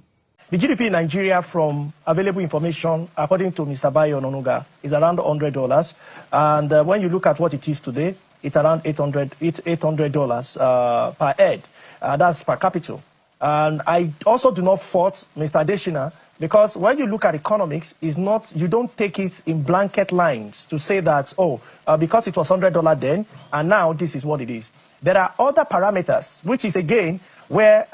Mr. Ononuga mentioned. There are other parameters which includes what is happening to education, what is happening to health, what is happening to inflation, what is happening to poverty, what are so many other things. So if the GDP per capita as of then was $100 truly, and Nigeria is not housing the largest number of poor people in the world, then you know that certainly what we had then in terms of what it can do is certainly different from now. Two, how do you measure poor people? In 1960, it's certainly not the same amount we are using today. Today's figure is $2.15. As of then, it's clearly below $2 from what we have now. So when you compare the number, it's important for us not to look at them, you know, in absolutism, as to because the number was relatively lower. I would say that what was the number in 2016? What was the number in 2012? And what was the number in 2014 or 2015? That's about 10 years ago. Nigeria had approached a point where we got up to $3,000 per head. Today, we are far below what we had in 2015, which is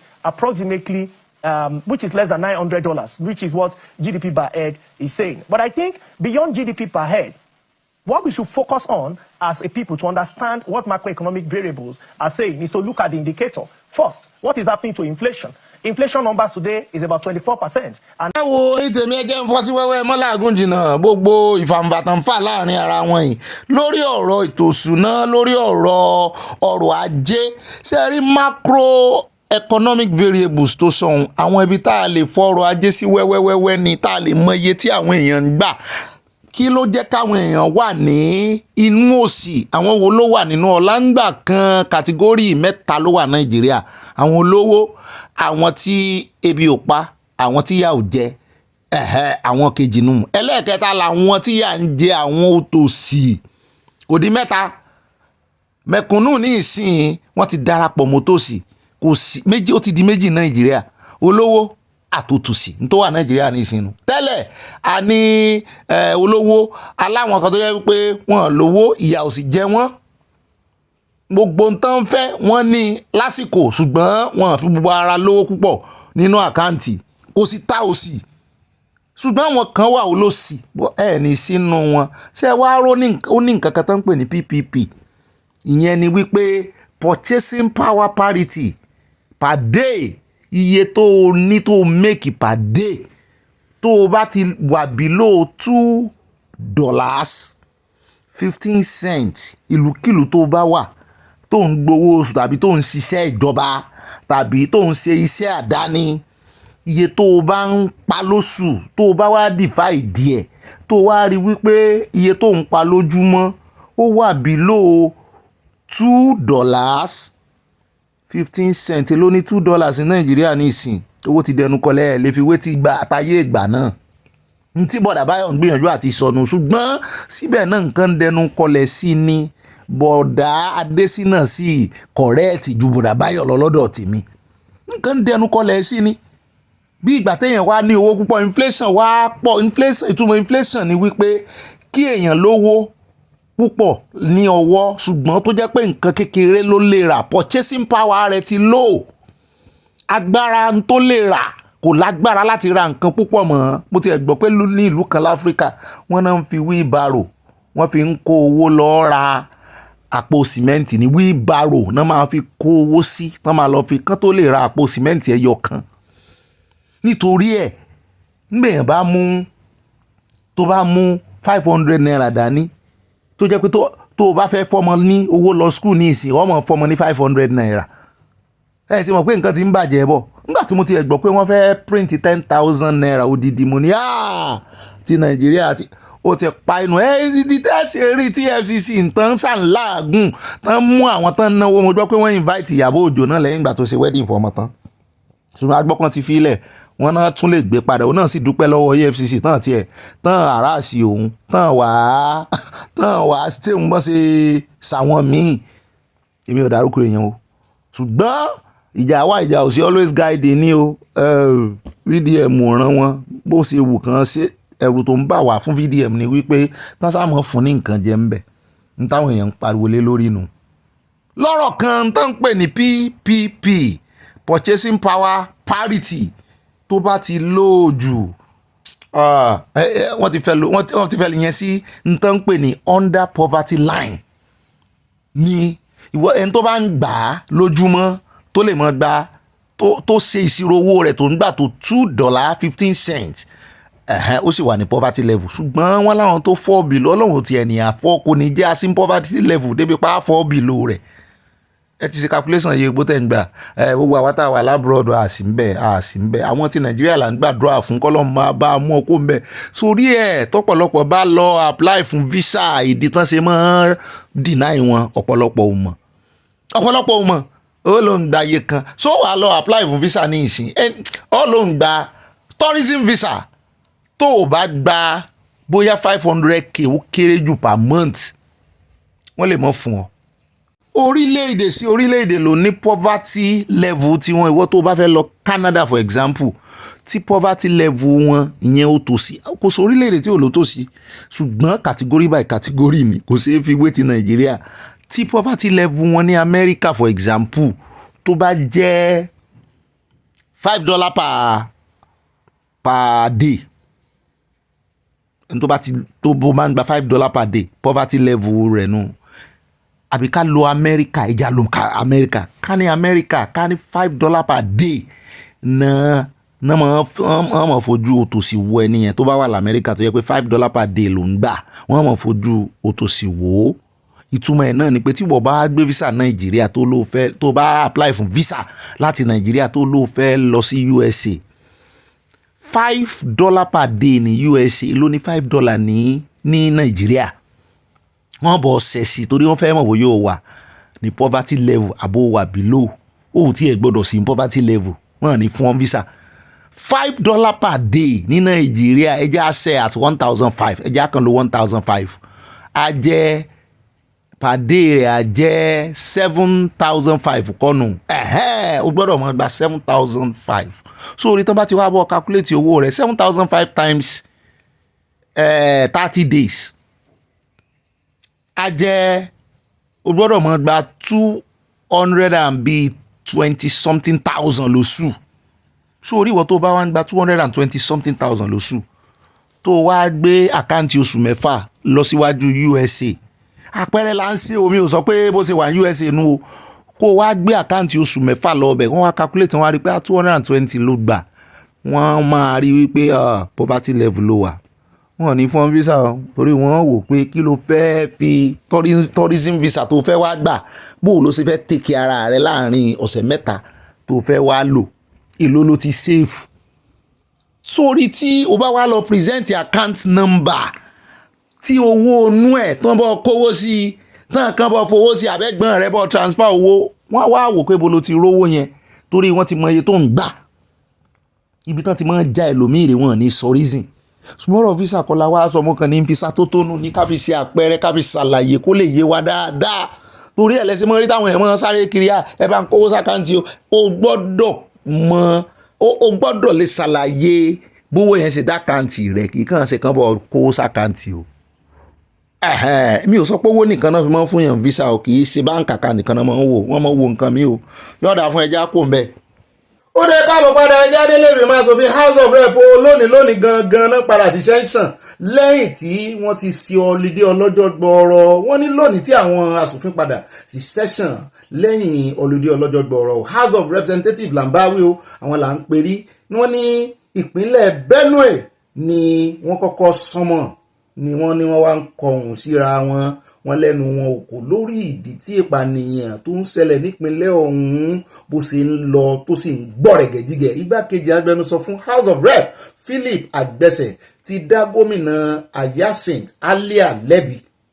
ó dá lẹ́bi ni kì í ṣe pé bóyá ó nàka sí wípé ìwọ ló lẹ́bi táwọn èèyàn ń kú bó o bá lè ṣe gómìnà mọ́ fipò lẹ̀ ó ní ó pè ní ìwà ìbìkítà ó ní tó lè mú kó gbẹ́sẹ̀ kúrò lórí òfin tó ń ṣe ní state tí ìṣìṣẹ́ nìkan ló dá ṣe táwọn ọmọ iléègbìmọ̀ asòfin state yẹn tán pawọ́pọ̀ tán ṣe anti-open grazing law nípínlẹ̀ náà pé àwọn ò gbọ́dọ̀ rí Fúlàní darandaran kankan darandaran kó máa daran kiri láàrin ìlú ẹ ṣe òfin tán kí ló wá mú yín kẹ́ ẹ lọ suspend òfin ibi tí Agbese ti ń sọ̀rọ̀ bá gómìnà ní gómìnà náà ti ní excuse me bá ń sunkún àwọn ríran excuse me kẹlẹ́gbẹ́mẹgbẹ́ o asòfin sì ní ọ́ o sì ń sọ̀rọ̀ bí ẹni pé o ò mọ procedure téèyàn bá fẹ́ suspend òfin gómìnà ní dáhùn báwọn àwọn suspend òfin lóòótọ́ nígbà tí wàhálà fẹ́ so tí wàhálà fẹ́ bẹ̀rẹ̀ nígbà tí wàhálà fẹ́ so ìpànìyàn náà ni pé ìdí táwọn ṣe suspend díẹ̀ nìyẹn táwọn fẹ́ wà àlàáfíà pé ó dáa tó bá jẹ́ wípé torí pé a ní kẹ́ ẹ mọ́ da ẹran kiri mọ́ mo ní kò rí tàtẹ́ tiẹ̀ dé mu da ẹ jẹ́ kí mi bá yín dá sí àyà ní kí ni mo fẹ́ dá sí pé ṣé aṣòfin lèmi ni mo ní ló ń bẹ̀ a ti gbọ́rọ̀ ẹnu àwọn méjèèjì ibi náà la wà tá a mú ní òsì wà tán ṣèpàdé ọ̀ràn kan lẹ́yìn ìgbà tán pa àwọn èèyàn rẹpẹtẹ 56 náà kọ́kọ́ pa wọ́n bẹ̀rẹ̀ ìpàdé wípé àwọn ti suspend òfin wá ṣèpàdé mi yé tí a là táwọn farmers pé ẹ̀ntán bá ti jẹ oko rẹ̀ kó wá fẹjọ́ sùn mo ní before kẹtó kí ló mú yín ṣòfin at first ṣé bí torí pé ẹ mọ̀ wípé wọ́n ń pààyàn náà ni ọwọ́ àwọn tó sì wà ń di ẹ̀ náà làwọn ti ń da ẹran kiri kí ló wá dé ńgbà tán pa òdìdí adúró yẹn like 2 or 3 times náà attack kí ló dé nígbà táwọn èèyàn sọ wípé àwọn tán pa èèyàn wọn ní Fúlàní náà rí tẹ́yìn wá ní kì í ṣe ọ̀rọ̀ ẹlẹ́yàmẹ̀yà bẹ́ẹ̀ni ìsìn tán sọ̀mọ́ọ̀nù wọ gómìnà sílé ìgbìmọ̀ asòfin àbó ògbọ́n tí asòfin yín ń sọ ni àbó ògbọ́n tí asòfin yẹn ń sọ ni tó sọ̀mọ́ọ̀nù yín tó ń bi ọ́n béèrè tó kàbùkù rẹ tó kàn lẹ́bi ọ̀rọ̀ fámà ọ̀rọ̀ àgbẹ̀ wọ́n mọ ibi tọ́rọ̀ ti wọ́ wá ó sì wá jẹ́ anti-grazing ni wọ́n fi bá orí tán bá lóye wípé ọ̀dọ̀ Fúlàní ni kú àwọn tán pa ti wá bẹ́ẹ̀ náà ni kò pẹ́ ní eléyìí tó ṣẹlẹ̀ ní agbègbè yín ní Plateau kò jìnnà sí yín bó ti ẹ̀ ṣe pé kì í ṣèpínlẹ̀ kan náà inú North Central náà lẹ́jọ́ wà tán àwọn Fúlàní náà dúnkokò wípé the only thing tó lè mú peace wà ni wípé kán gbé ọ̀gá ológun tán gbé wá kán gbé pòǹbẹ lẹ́yìn kan pa àwọn èèyàn lọ rẹpẹtẹ kí ló wá dé tẹ̀ ń fi bójúbójú bọ́ àwọn èèyàn lójú tán bá ti sọ̀rọ̀ Fúlàní ẹ̀sìn páwọn ni ẹ̀ní rárá sàn tán pàwọn èèyàn wọn wọn mọ àwọn tó wá àtàkì wọn mo nínú mi dùn wọ́n sì kàlábùkù tán sì dá lẹ́bi pé bí ò bá lè ṣèjọba mọ́ ṣé kàn declare state of emergency àbí kókó kó forí oyè lẹ̀ nítùbí nùbí pé eléyìí ti wá ga ju ẹ̀mí òun lọ ò wọ́n ṣe ń lo òyìnbó nìyẹn tó o bá ti mọ̀ pé o lè defend àwọn èèyàn rẹ mọ́ tó sì jẹ́ pé mandate wọn tó o gbà tó fi promise wọn pé o dáàbò bò wọn o sì lè dáàbò wọn mọ́ wá fipò lẹ̀ ni Nàìjíríà náà ti lójú tì Nàìjíríà ló lóṣèlú ìṣe resign wá resign honorable wọ́n sọ̀rọ̀ sí o wọ́n fẹ́ nara wọn o inú tèmi sì dùn mọ́ sí gbéná ojú ara wọn ọjọ́ wo la sì sọ̀rọ̀ ìròyìn yẹn bí kí ló dé gan ọjọ́ wo la sì sọ̀rọ̀ ìròyìn yẹn bí so ń bẹ̀rù ni so ò lè dá àṣẹ pa ni ẹ̀sòfin ẹ̀ tún suspend ẹ̀ nítorí ẹ fẹ́ tẹ́ Fúlàní lọ́rùn mi ò gbọ́ rí o bẹ́ẹ̀ náà ní Ìbàdàn èmi ò tí ẹ mọ̀ pé lọ́yọ̀ọ́ náà anti-grazing wà wọ́n dẹ̀ múṣe wọ́n láṣẹ kílẹ̀ sòfin fún àwọn tí suspend ti Ìbàdàn náà ni sọ ti suspend yẹn ni abẹ́ ẹ̀gbọ́rọ̀ tí bàbá Oríyọmí sọ ni so yẹ kán ti ẹ̀ so ó yẹ kí wọ́n ti ẹ̀ mọ jókòó dájọ́ wípé Fúlàní kan ń da ẹran níbi tí anti-grazing abẹ́ ẹ̀wọ̀n tún máa anti-grazing ni ìtumọ̀ ẹ̀ ní wípé òfin tí ó de Fúlàní láti mọ̀mọ́ kó ẹran wọ́n ló wà ní Ìbàdàn ó wà ní Oǹdó gbogbo ibi tó wà náà ń dojú kọ ẹ lọ ṣèwádìí gbogbo ibi tí anti-grazing wà tí wọ́n ti ṣe òfin yẹn ní state gbogbo bẹ̀ kán dẹ̀ tó ṣe mo gbọ́ pé wọ́n ṣe dúnkùkù lájà mọ́ wọn ní Benue nígbà tí ọ̀tọ̀ wọn àmẹ́ àìmọye àwọn ọmọ ilé-ìgbìmọ̀ asòfin ibẹ̀ nípínlẹ̀ ibẹ̀ tán jí gbé àìmọye náà pa ẹni tó sì kọ open letter sí Sultan yìí inú mi dùn sí ọmọ Haúsá náà inú mi dùn pẹ̀lú bọ́n ṣe gbéná wojú rẹ̀ yìí torí gbogbo wọn ní tẹ́wọ́ pẹ́ tí gómìnà Plateau náà ní ẹ kán mọ́ dárúkọ ẹ̀yà kan wọ́n ti dúnkòkò lájà mọ́ wọ́n lọ dárúkọ wa o wọ́n lọ dá bó làwọn ará bí gan ṣe jẹ́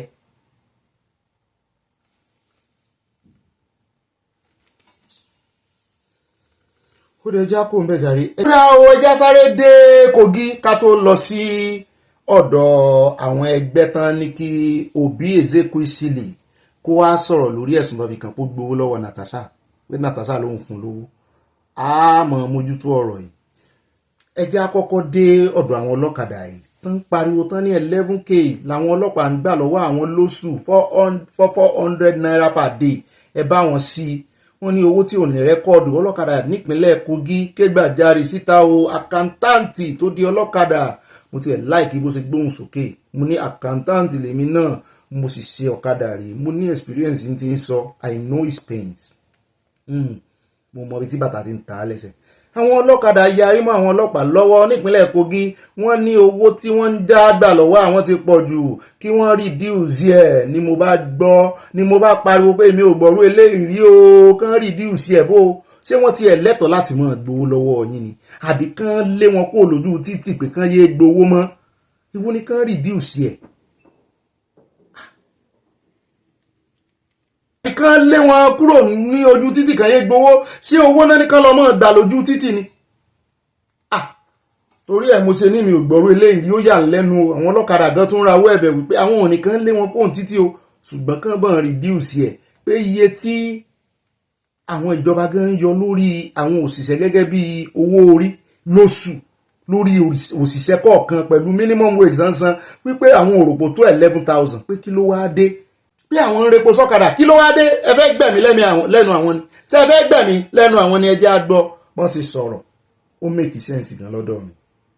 Lele police station, if there are any of our members go toilet, even if they stop, they will arrest this 70,000, 60,000 for their hand. Including the local Ngoma police station, the same thing. If they see them, if they see them, that's why they molest them. Oluwafemi Dada, an accounting graduate turned commercial motorcyclist, shared how the situation has affected him and his family. We are paying for 400 naira every day. How much are we making? And most of us, we are on higher purchase. Yes. And if you are to calculate it by month, 400 times 30 will be close to 11,000. How many government workers from level 1 to level 12 are paying 11,000 naira per month as stars? And we are buying fuel. We are on higher purchase. So government will help us to look into it. Because they say ID cards, which we are collecting before, less than 2,000, 3,000. But recently, they increased it to 7,000. Then again, after the ID card, our people are still collecting. You know, even past 3 weeks, they still bring another one, say, even those people that collected the ID card before, now that ID card, over 3 weeks, is not working again. A flying jacket, they said they should pay 10,000. That's the Okada. But the unions came to say that it was not actually 10,000. They said whoever you can pay in piecemeal. That's what they said. But however, the chairman equally said whatever intent they are going to discuss with the commissioner of transport. He's not aware too. But however, they will discuss it and resolve that. àkọsílẹ̀ iṣẹ́ ọlọ́pàá ní Lọ́kọ́jà náà ní Kogi ń bẹ o àwọn náà sọ̀rọ̀ wọ́n ní àwọn ti gbé iṣẹ́ ọ̀tẹlẹ̀múyẹ́ dìde láti mọ àwọn ọmọ ẹgbẹ́ àwọn ọ́fíìsà wọn tán àwọn ìránṣẹ́ tán rè jíṣẹ́ dé tòrutòru. I told them that I've taken notice of all the allegation level against our operative and that we are going to take measures. We're going to investigate this, and I'm assuring the Okada, and I've assured them, and I've also members of the public, that the Commissioner of Police in the state, CPM Nigerian Tawaye, PSC, has zero tolerance for corruption, and that he don't condone any act of extortion or whatsoever by any police officer. Àwọn police officer tó ń gba owó lójú títì tẹ́ bá mọ iye àjọ tó ń dá lójú wọn ṣùgbọ́n àwọn ọmọ Nàìjíríà wà ní ṣé ìṣẹ́mọ́ déédéé sẹ́ni sáwọn ọ̀gá wọn náà mọ̀ gba court sàn mọ̀ sí sàn láwọn ò mọ̀ sí. Ó dá ní pápá pẹ́ káàbọ̀ padà o ń táwọn ọlọ́pàá ń fojú wọn rí nù o wọ́n bá pe àwọn association àwọn onímọ̀rúwá àwọn náà ó sọ wọ́n bá pe àwọn onídàáfó àwọn náà ó sọ ẹlẹ́sẹ̀ gan ló kù báyìí bóyá wọ́n sì mọ̀ dé ẹlẹ́sẹ̀ dúró gan tán máa ní óyá wọ́n sì mọ̀ fún wọn sí ìjì. Ẹ jẹ́ á dé studio ẹ jẹ́ á lọ sí ọ̀dọ̀ àwọn ẹgbẹ́ méjèèjì ìkan ń pe ìpè wípé kí akpabio kó dáwọ́ ọṣẹ́ dúró pé kó relieve ara rẹ̀ from his position nítorí orúkọ rẹ̀ ti bàjẹ́ nítorí ọ̀rọ̀ Natasha. Ẹgbẹ́ kejì ń pe ìpè wípé kí Obi Ezekwesili kó jáde nítorí wípé arábìnrin kan fẹ̀sùn kàn wípé Natasha ló ń fún lówó.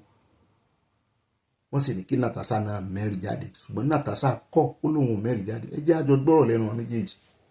káwé lè tí ó ṣẹ káwé tí ó lékè. Senator Natasha Akpoti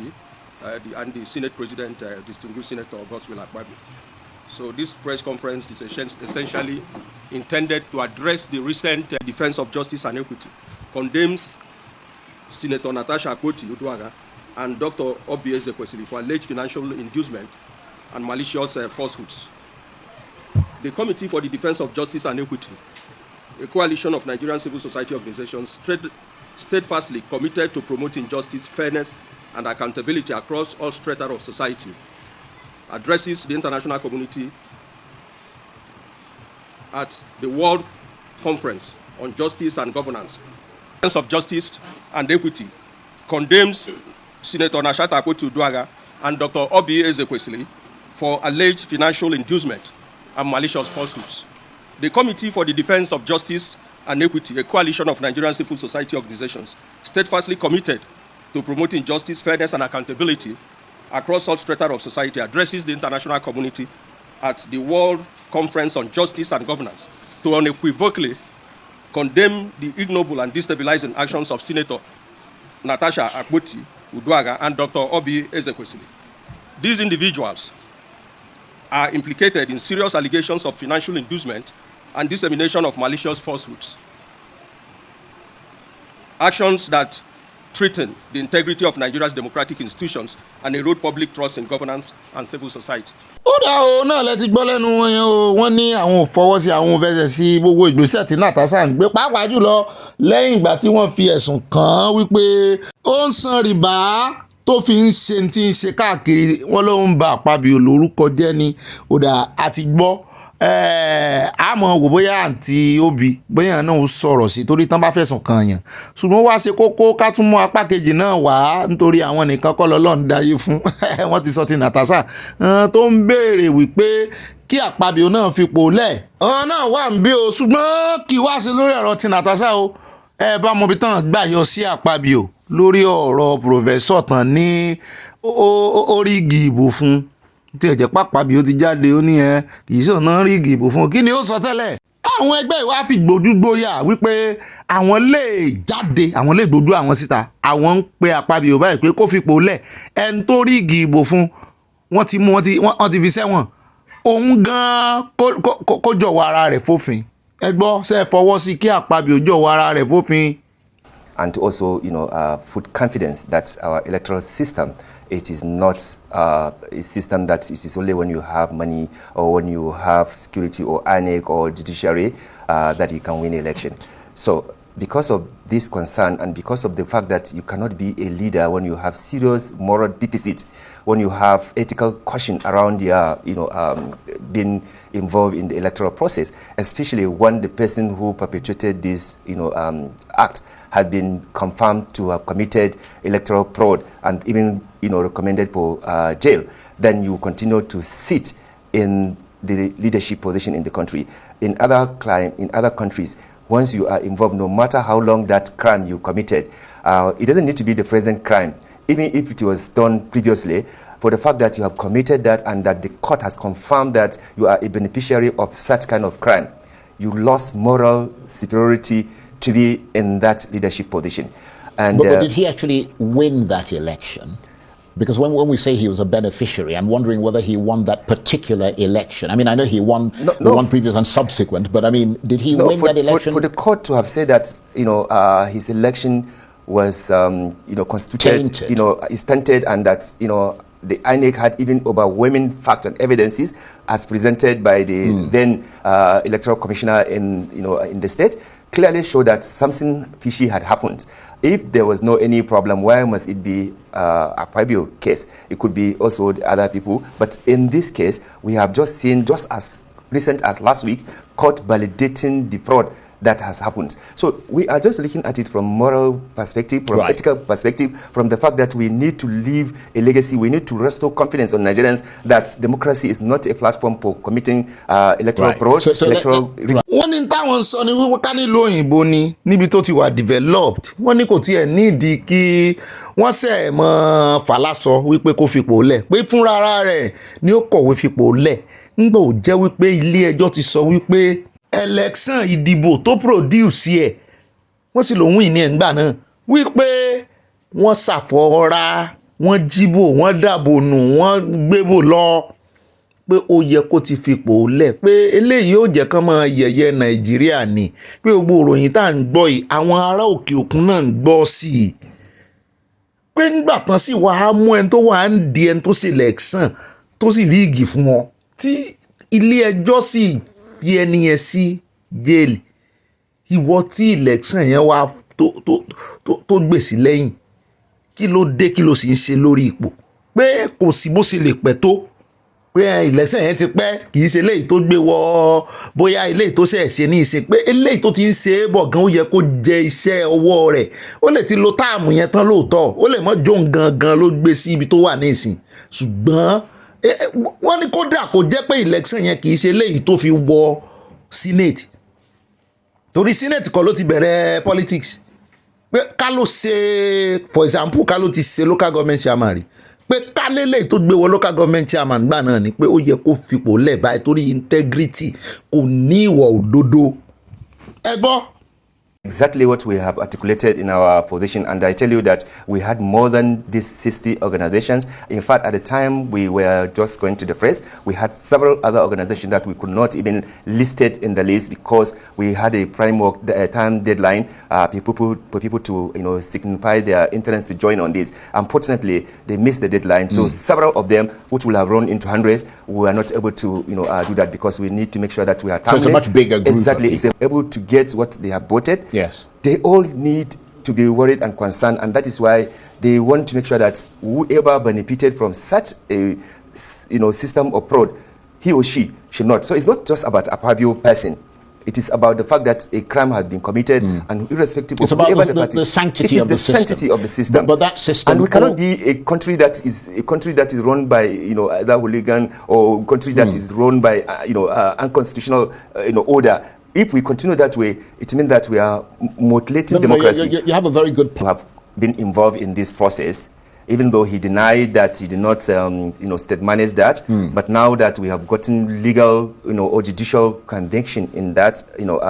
case, it means that, he has a case, and for him to preserve the sanctity, the dignity of even that position as Senate President, he is like number 3 in the country. And if your election is having this serious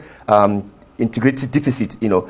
then definitely you need to make that sacrifice to show example that you are not desperate and you are not out there at all costs to stay in that position unless it is a personal interest. If it is for the public interest, there's no argument, there's no worry. You can simply step aside and even apologize to the nation because there's no way the probe will go to jail and then you are sitting enjoying, like I said, irrespective of which election it is. It could be, even immediately the first election that he has even contested. But the fact that crime has been committed and you cannot rob or, clean that, crime that has been committed. In other countries, if you are found guilty, even after 50 years, you will still go to, face the music. In our country, because of the political control and manipulation and lack of respect for the rule of law and lack of the fact that we don't have, political integrity in the system, people think that they can do. Impunity is all over, and they can even rig the election and say, let's meet in court. And that is why it's a very dangerous, and that's why, again, you see many unprincipled politicians are jumping from one place to another because they fear that they may actually win at the popular vote, and the people who wanted to take over that mandate, they will just meet in the court because already they may have planted all sorts of judges at the appeal court, at the various courts, that when they go there, they will just simply collect that mandate. That is the reason why you even see this defection. Not because they believe in President Ahmed Bola Tinubu or they believe in APC. It is because of the protection. They want to make sure that they continue to enjoy the power and the resources of Nigerian people. Not because they want to build a vibrant political parties that will be constructive in opposition, that will bring alternative policies and programs that Nigerians can see the difference between what they have been canvassing for them to vote for them and what the ruling party is doing. So there's no principle. It's sad that there's no political party that is based on ideology or principle or even helping to save the Nigerian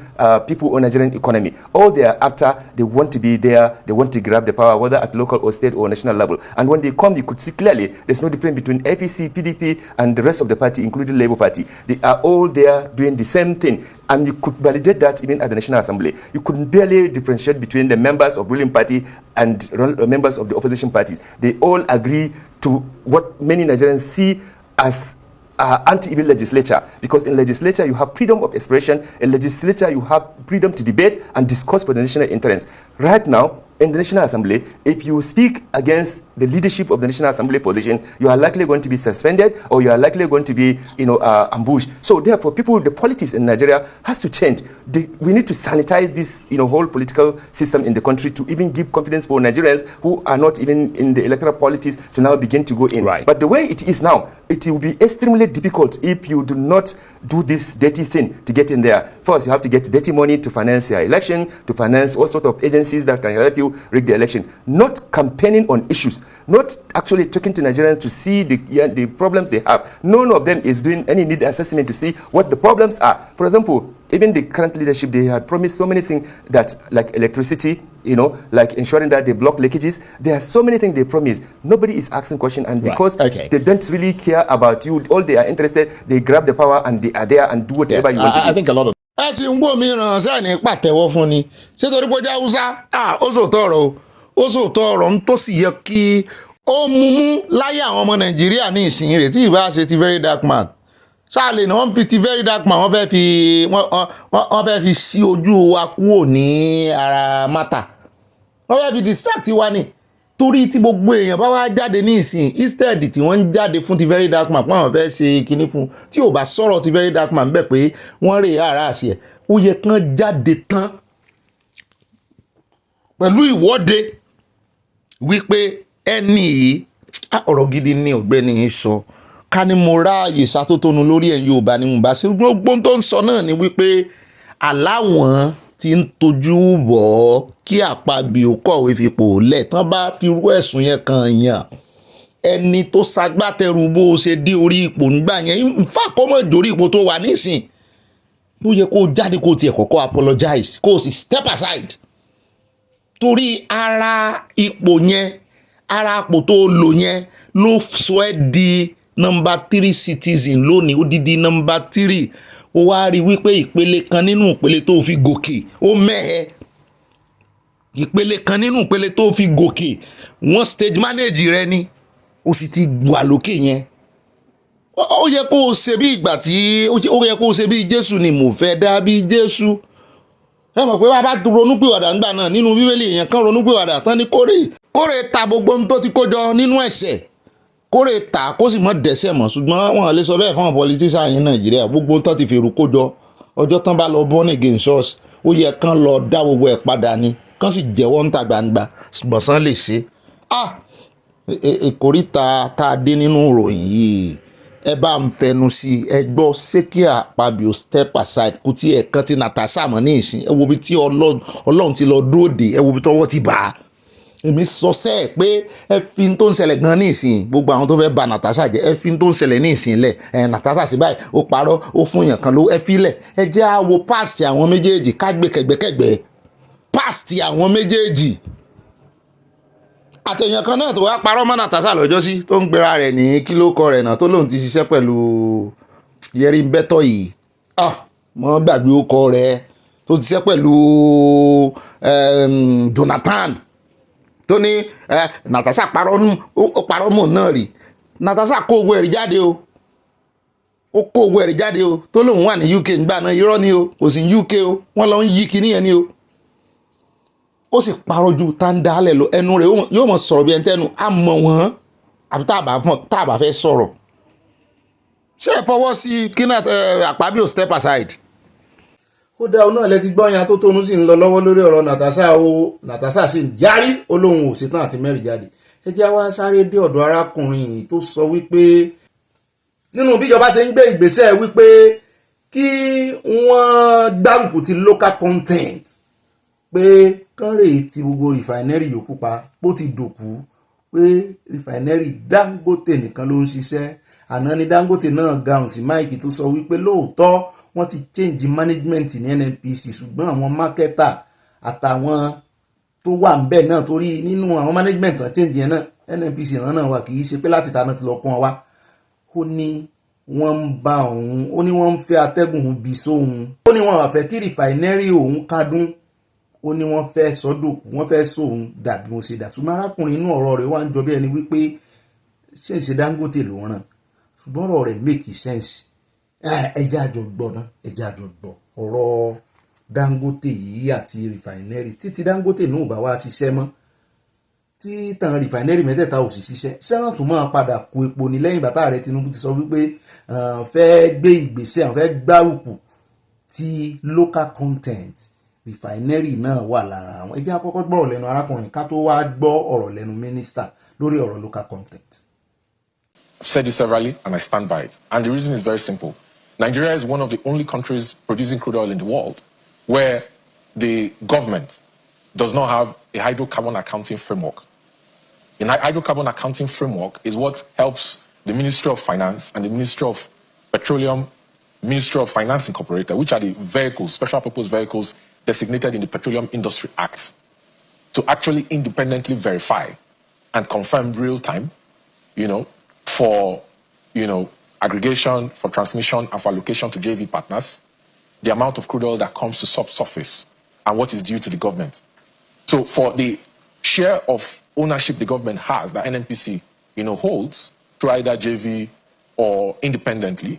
I'll say cumulatively it's around 51.4%. Okay, but there's discrepancy between what is due to the government based on the JV contracts that has been signed and the independent assets that are owned by NEPL, which is the E&P arm of NNPC, and what is actually lifted as reported by them in their balance sheet. There's a discrepancy. Okay, so first of all, the government needs to build an hydrocarbon accounting framework, and that is not just a spreadsheet. It's not a spreadsheet you just build and say, oh, these are the numbers. No, for you to be successful with that framework, you need to follow section 69 of the PIA, which is the surveyor needs to create a grid system, a GIS for the onshore acreage in Nigeria. That GIS is the basis on which you meter wellheads, you place meters on the pipes, the aggregation pipes, the transmission pipes. Okay, the placing of meters for checking of temperature and pressure as sensors will help you with vandalization. Okay. Today, Geoff, because of alternative crude oil evacuation routes, I'll tell you that operators spend anywhere between $12 and $15 to evacuate crude oil, just to evacuate from, where you get it, wellheads, to the flow meters, and then. Ẹ wo ẹ má jẹ́ àgbà táìmù ara wa, gbogbo ohun tí arákùnrin sọ gbogbo ẹ̀ ló correct. Àṣírí tó tún wà ń bẹ̀ ni wípé epo tó ń wá láti inú ilẹ̀ nínú omi lọ́hùn tó jẹ́ crude oil, yàláyà epo níbi tá ti ń yọ kerosene, tá ti ń yọ petrol, tá ń yọ diesel, ìyẹn tá ń pè ní epo rọ̀bì. Wọ́n ní kò sákàǹtì iye tí wọ́n rí tó ń gòkè wá tó ń wá to the surface. Wọ́n ní nǹkan kan tó ń pè ní hydrocarbon account. Wọ́n lòun ló yẹ kan create táwọn èèyàn ò fi mọ iye rẹ̀ abálájọ tán ṣe náà jẹ gbèsè síta tán náà wọ́n ń fi epo san. Èló ní gbèsè tẹ́ jẹ́ àmọ́ èló lẹ ti san ń bẹ̀. Epo mélòó, epo rọ̀bì mélòó lẹ ti fi san, mélòó ló kù, kò yẹ á dọ́là. Kì í ṣe dòní o, dọ́là tá a tún jí lọ́la kò yẹ á. Nídìí èyí torí ẹ̀ lárákùnrin ṣe ń sọ wípé ẹ tún wá rí èèyàn kan tó dákọ́ rìfàìnẹ́rì lódidi. Kàkà kẹ́ gbárùkù tí ẹ tún fẹ́ ba yé ẹ̀jẹ̀ nítorí ó ti mọ́ yín lẹ́nu kẹ́ ẹ mọ́ kó epo wọlé. Epo sì ti wá dípò ń tọ̀ ní ìsìn $60 per barrel náà ń tà ní ìsìn, ó sì ń já wálẹ̀ sí ni. Torí ẹ̀ lẹ́ẹ̀sì rí lẹ́nu ọjọ́ mẹ́ta yìí tí náírà ń fi ìdí jálẹ̀ nítorí wípé ibi tí Nàìjíríà, the only resources tí Nàìjíríà ní nìyẹn tán ti make owó. N tó ṣe wá ń kàn ààrẹ Tinubu lójú nìyẹn, ń jọ bí ẹni pé wọ́n ti forecast pé epo yẹn ó yóò máa já wálẹ̀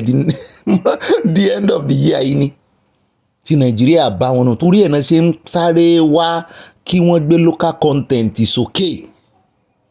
Kán mọ̀ kó ẹyin wọn sínú basket kan. Mo ti sọ́rí pé ọjọ́ kan tá a bá kàn dédé jí tá a rí wípé owó epo tán torí ẹ̀ báyé Nàìjíríà jẹ́ sí tó bá dọ̀la tó di $10 per barrel. Gbèsè ńlá ni wọ́n forí yín ẹ mọ̀ san tax o. Tàbí képo gbẹ. Ìmọ̀ sọ̀rọ̀ ẹ̀rín kì í ṣàwàdà o. Ẹ máa fòye gbé ọ̀rọ̀ mi ò kẹ́sì mọ́ fi sọ́kàn, ẹ mọ́ fi jẹun o. Ọwọ́ àlàáfíà ní kẹ́ fi sí. Embassy fi tiẹ̀ sọ́wọ́ ọ̀tún. Bẹ́ẹ̀ bá ti fẹ́ jẹun ẹ fi sọ́wọ́ àlàáfíà, bẹ́ẹ̀ bá ti jẹun tán ẹ dá padà sọ́wọ́ ọ̀tún. Ẹ mọ́ lù pọ̀ o. Yes, OPAC. Those are modular refineries, small refineries, 11,000, 5,000 here, 1,000 here, 2,500 here. They don't even have CRU. They don't have catalytic reforming units. The only refinery in Nigeria, and I stand by, and I've always said it, the only refinery in Nigeria producing PMS is Dangote. All right. Dangote is currently doing 44 million liters of PMS on a daily basis. NNPC is not refining PMS. All right, so Mr. Mani, they are blending. I need to touch on this. So would it be right then to expect the price of petrol to come down now that Brent is below $60? Because it said that really when you look at the whole cost, refining is about 15 to 20% of the cost. Crude is a major cost when it comes to getting out petrol or refining, about 60% or more. So now that the 60% of that is coming down, shouldn't we be seeing petrol at 500 naira? Okay, so let's do some numbers. The simple way to calculate the price of PMS S-gate at the refinery is basically you multiply the price of a metric ton of PMS, which has a global flat pricing system, multiply it by your exchange rates, right? And no refinery around the world can determine the price of a metric ton of PMS. That price is fixed. So there's a problem here. If the price of crude oil is coming down and your exchange rate is dropping, then you have a problem. A good way to look at this would have been the price of crude oil is coming down, the dollar index is dropping, Naira is supposed to naturally appreciate. Why is Naira instead falling? Naira is instead falling because the central bank does not have sufficient net external reserves to be able to supply. Ó dá àwẹ̀ káàbọ̀ padà ẹja wá gbọ́rọ̀ lórí ọ̀rọ̀ local content tí o tí mínísítà sọ o mú ní eléyìí ó ti ẹ̀dùn mọ́ wa dáadáa nítorí wípé a ti ń retí tẹ́lẹ̀ àìmọye nǹkan tí Nàìjíríà ń ṣe àwa mọ̀ bóyá Nàìjíríà gan ló ń ṣe bàtà Lenat táwa mọ̀ ń gbà náà bóyá àwọn òyìnbó ní í ṣe kankan ní branch sí Nàìjíríà ṣùgbọ́n èwo gangan ni Nàìjíríà fẹ́ sí eléyìí tó jẹ́ airline gan Nàìjíríà ò ní wọ́n sì fẹ́ buwọ́lu directive gbọ́ lẹ́nu mínísítà yìí wọ́n fẹ́ bu ààrẹ Tinubu máa buwọ́lu directive pé local content bàálù airline ní local bàálù tí ń fò international gbogbo eléyìí tẹ́ ẹ ní ẹ̀yin kọ́ lẹ ní àyà wa ní pé ká fi wọ́n lẹ̀ ká jẹ́ kan try ẹ̀ wò pé dánwò ló bí yọ ọ̀kẹ́rẹ́ wípé kò di dandan kí gọ́ọ̀mẹ̀ntì gangan ní ilé iṣẹ́ mo ní àyà ní bẹ́ẹ̀ ni pé ebi kan náà ní NNPC tán ṣe dáadáa NEPA wọ́n ṣe dáadáa wọ́n tún privatize ẹ̀ náà kò sí àtúbọ̀tán rí pé n tó lè ṣẹlẹ̀ ni wípé kán ran àwọn private organization lọ́wọ́ pé ọwọ́ private ní economy wà mo ní ta ní kọ́ sáàyà ń gbòòrú sóun ṣe ìṣọ́òru lórí ìwé ni torí di réètì tó ṣe ń kọ́ mi ní ẹ̀kọ́ lẹ́nu ọjọ́ mẹ́ta yìí ṣé wípé dandan kọ́ ni kí gọ́ọ̀mẹ̀ntì gan-an kan dá lè ṣẹlẹ̀ ṣùgbọ́n kan empower àwọn private sector kan jẹ́ kí operation àti management wọn kó run smoothly àyà mo gbé fún ọ àwòye fún wọn náà àwòye ńlá kan fún ọ ẹgbẹ́ ṣe é fọwọ́ sí ẹjẹ́ àgbọ̀ lẹ́nu mínísítà. President Bola Ahmed Tinubu on what he calls the renewed hope Nigeria first policy, meaning that Nigeria is going to be at the center going forward of all business activities relating to this country. If there are any businesses to be done by anybody, the priority will be Nigerian first. If you have any local content, there is no reason for you to go outside this country to import. Now, this is in the form of an executive bill that will soon be issued by Mr. President. Already, Council has approved a set of those proposals, which I'm going to read to you, and the Office of the Attorney General of the Federation has been directed to prepare an executive order to be issued by Mr. President. Now, this seeks to foster a new business culture that will be bold, confident, but also very, very Nigerian. And it aims at making government to invest in our people and our industries by changing how government spends money, how we procure, and how also we build our economy. Going forward,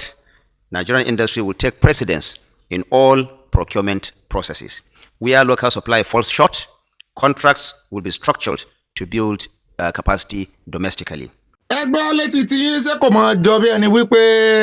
ọ̀dọ̀ Amẹ́ríkà náà ti rè kọ́ kínní prototype America first wọ́n nínú àwọn náà ti ń ṣe Nigeria first ó mọ̀ dáa ó dáa o kò sí ní tó bàjẹ́ ń bẹ́ẹ̀ o Nigeria first ká wá wò ó bóyá wọ́n sì délẹ̀ torí ní ìsìn àwọn tí ó sunkún rẹ̀ pọ̀ o gbogbo àwọn tó ti ní ilé iṣẹ́ ní òkè òkun ṣùgbọ́n tán ní branch Nigeria bóyá wọ́n ti ẹ̀ lé gbogbo àwọn Chevron kankan dànù bóyá wọ́n sì ta fún ọmọ Nàìjíríà ní ká mọ̀ o torí Trump mú American first policy yẹn ó mú lọ́kùnkúndùn torí ẹ̀ lẹ́sẹ̀ rí tí gbogbo ẹ̀ ń rọ́lura wọn ó bẹ̀rẹ̀ ogun lórí ọ̀rọ̀ ìdókòwò gbogbo ẹ̀ sá lórí Amẹ́ríkà náà ni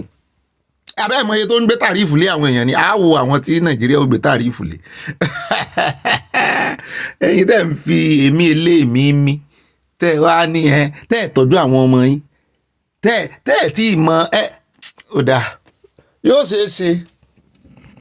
kúrẹ́ káàbọ̀ padà náà lẹ́tí gbọ́ yẹn o ìtumọ̀ tí àyà ń sọ náà ni wípé kò di dandan kí Nàìjíríà ní Nigeria Airway pé ṣùgbọ́n tó bá rí ẹni tó lè kówó lé pé kán encourage wọn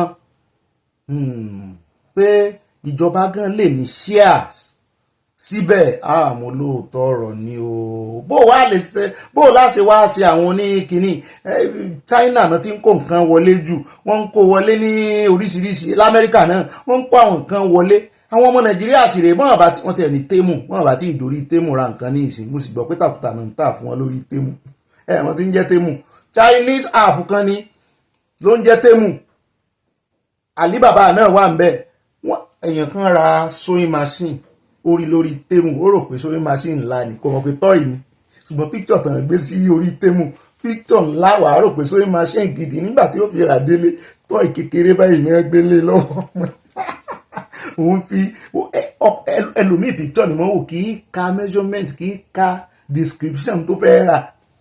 wá ka description ó tún lọ wo àwọn tó ti rà rí tán ti ṣe review kọ́ àwọn ra kìnìún láti China náà ti ń kó Temu wọ́n ti wà ní wọ́n ti sí ṣọ́ọ̀bù Temu ti Nàìjíríà nìsín táwọn èèyàn ra designer gbogbo designer tẹ́yìn rà lórí Temu wọ́n náà ti ń ta Nàìjíríà ní ìsìn mo ní ó ṣe local content náà láàpẹ̀lẹ̀ àwọn China ti gbọ́n wọ́n yà ń ya sí Nàìjíríà wọ́n yà ń ya wọ́n bá sì pawó wọ́n bá pa ìjú wọ́n bá sì pa owó wọ́n ń kó wọn padà lọ ìlú wọn China mọ̀ ni kò lè reflect inú economy yìí ó lè já kó ń bẹ́ o ẹjá wá sáré dé ọ̀dọ̀ assembly tí wọ́n sọ wípé àwọn gómìnà 11 tí wọ́n gbé kinní lòdì sáwọn wípé kí ilé ẹjọ́ kan da ẹjọ́ wọn nù mo ní kan dẹjọ́ wọn nù ṣé bó ṣe ń da ẹjọ́ nù rèé wọ́n ní bẹ́ẹ̀ ni nítorí wípé ẹjọ́ wọn ó wà frivolous wọ́n ní àwọn senator ní National Assembly wọ́n ti sọ fún ilé ẹjọ́ Supreme Court pé wọ́n ní kó da ẹjọ́ tí àwọn gómìnà ẹgbẹ́ òṣèlú PDP 11 gbé wá síwájú rẹ̀ lórí bí wọ́n ṣe ṣe lòdì sí bí ààrẹ Tinubu ṣe declare state of emergency nípínlẹ̀ Rivers. wọ́n ní ẹjọ́ náà mẹ́ẹ̀ kò lẹ́sẹ̀ lẹ̀ wọ́n jiyàn pé ilé ẹjọ́ ò lẹ́tọ̀ọ́ láti tẹ́tí gbọ́ ẹjọ́ náà ń táwọn tọwọ́ bọ̀ àwọn táwọn ń ṣòfin táàrẹ Tinubu sì tọwọ́ bọ̀ wípé kán declare state of emergency pé kí ilé ẹjọ́ ọ̀hún pa láṣẹ kí àwọn gómìnà ń san owó ìtanràn fún ilé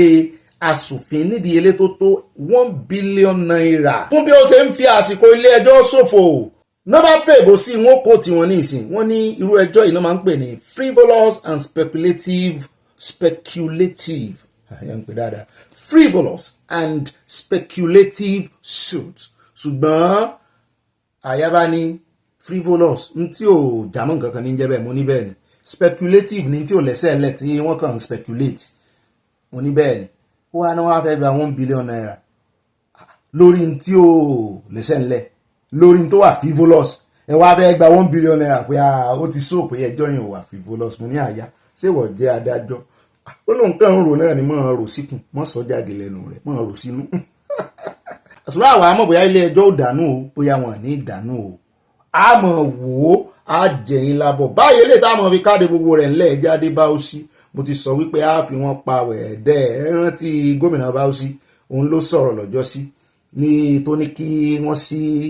bọ́dà Alẹ́gbàyàwó kàn jẹ́ kí àwọn iye kan ohun tó jẹ́ Fúlàní all over the world kàn máa wọ Nàìjíríà pé kankan náà làwọn ṣùgbọ́n báyìí èèyàn kan tó ti ṣiṣẹ́ ní DSS rí tó dọ̀gá wá gbóhùn sókè lórí ọ̀rọ̀ yìí o wípé òun ní pààtì tòun tó ń fẹ́ sọ o mo ní ẹ̀jẹ̀ àwò ó ní àṣebáwòsí ti laná tá a gbọ́ àwọn agbésùnmọ̀mí ti gbómi ata rodo omi ata rodo ni wọ́n gbó sí wọn lójú gómìnà Básídà só tán àbí òtàn aláṣejù bàbá ṣe tẹ́ mo rí bẹ́nu rẹ̀ sí bó ṣe ń jó belebele lọ́jọ́ sí ẹ sílẹ̀kùn fún wọn ẹ jẹ́ kán mọ́ bọ̀ láti Mali láti Niger òtàn àbí òtàn àsọ̀tí ẹ̀ mú un mọ́ra ni ẹ jẹ́ wá gbọ́ ọ̀rọ̀ lẹ́nu ẹni tó tú àṣírí rẹ̀ ọ̀gá DSS tán ti fẹ̀yìntì ní wọ́n tú àṣírí dé àwọn arábí ṣe wá ń fàṣírí wọn bò lẹ́nu ọjọ́ mẹ́ta yìí ná wọn fẹ́ ká máa gbọ́mọ́ o gbogbo bọ́n ṣe náà ń jàdó olóró Boko Haram ń pa wọ́n àgbọ́ ti Bauchi àgbọ́ ti Yobe àgbọ́ ti Borno àgbọ́ ti Zamfara kí ló dé tán fi ti Bauchi pamọ́ ẹ bá ń tẹ̀sí ilé abẹ́rẹ́ já gbọ́rọ̀ lẹ́nu ọ̀gá ẹ̀.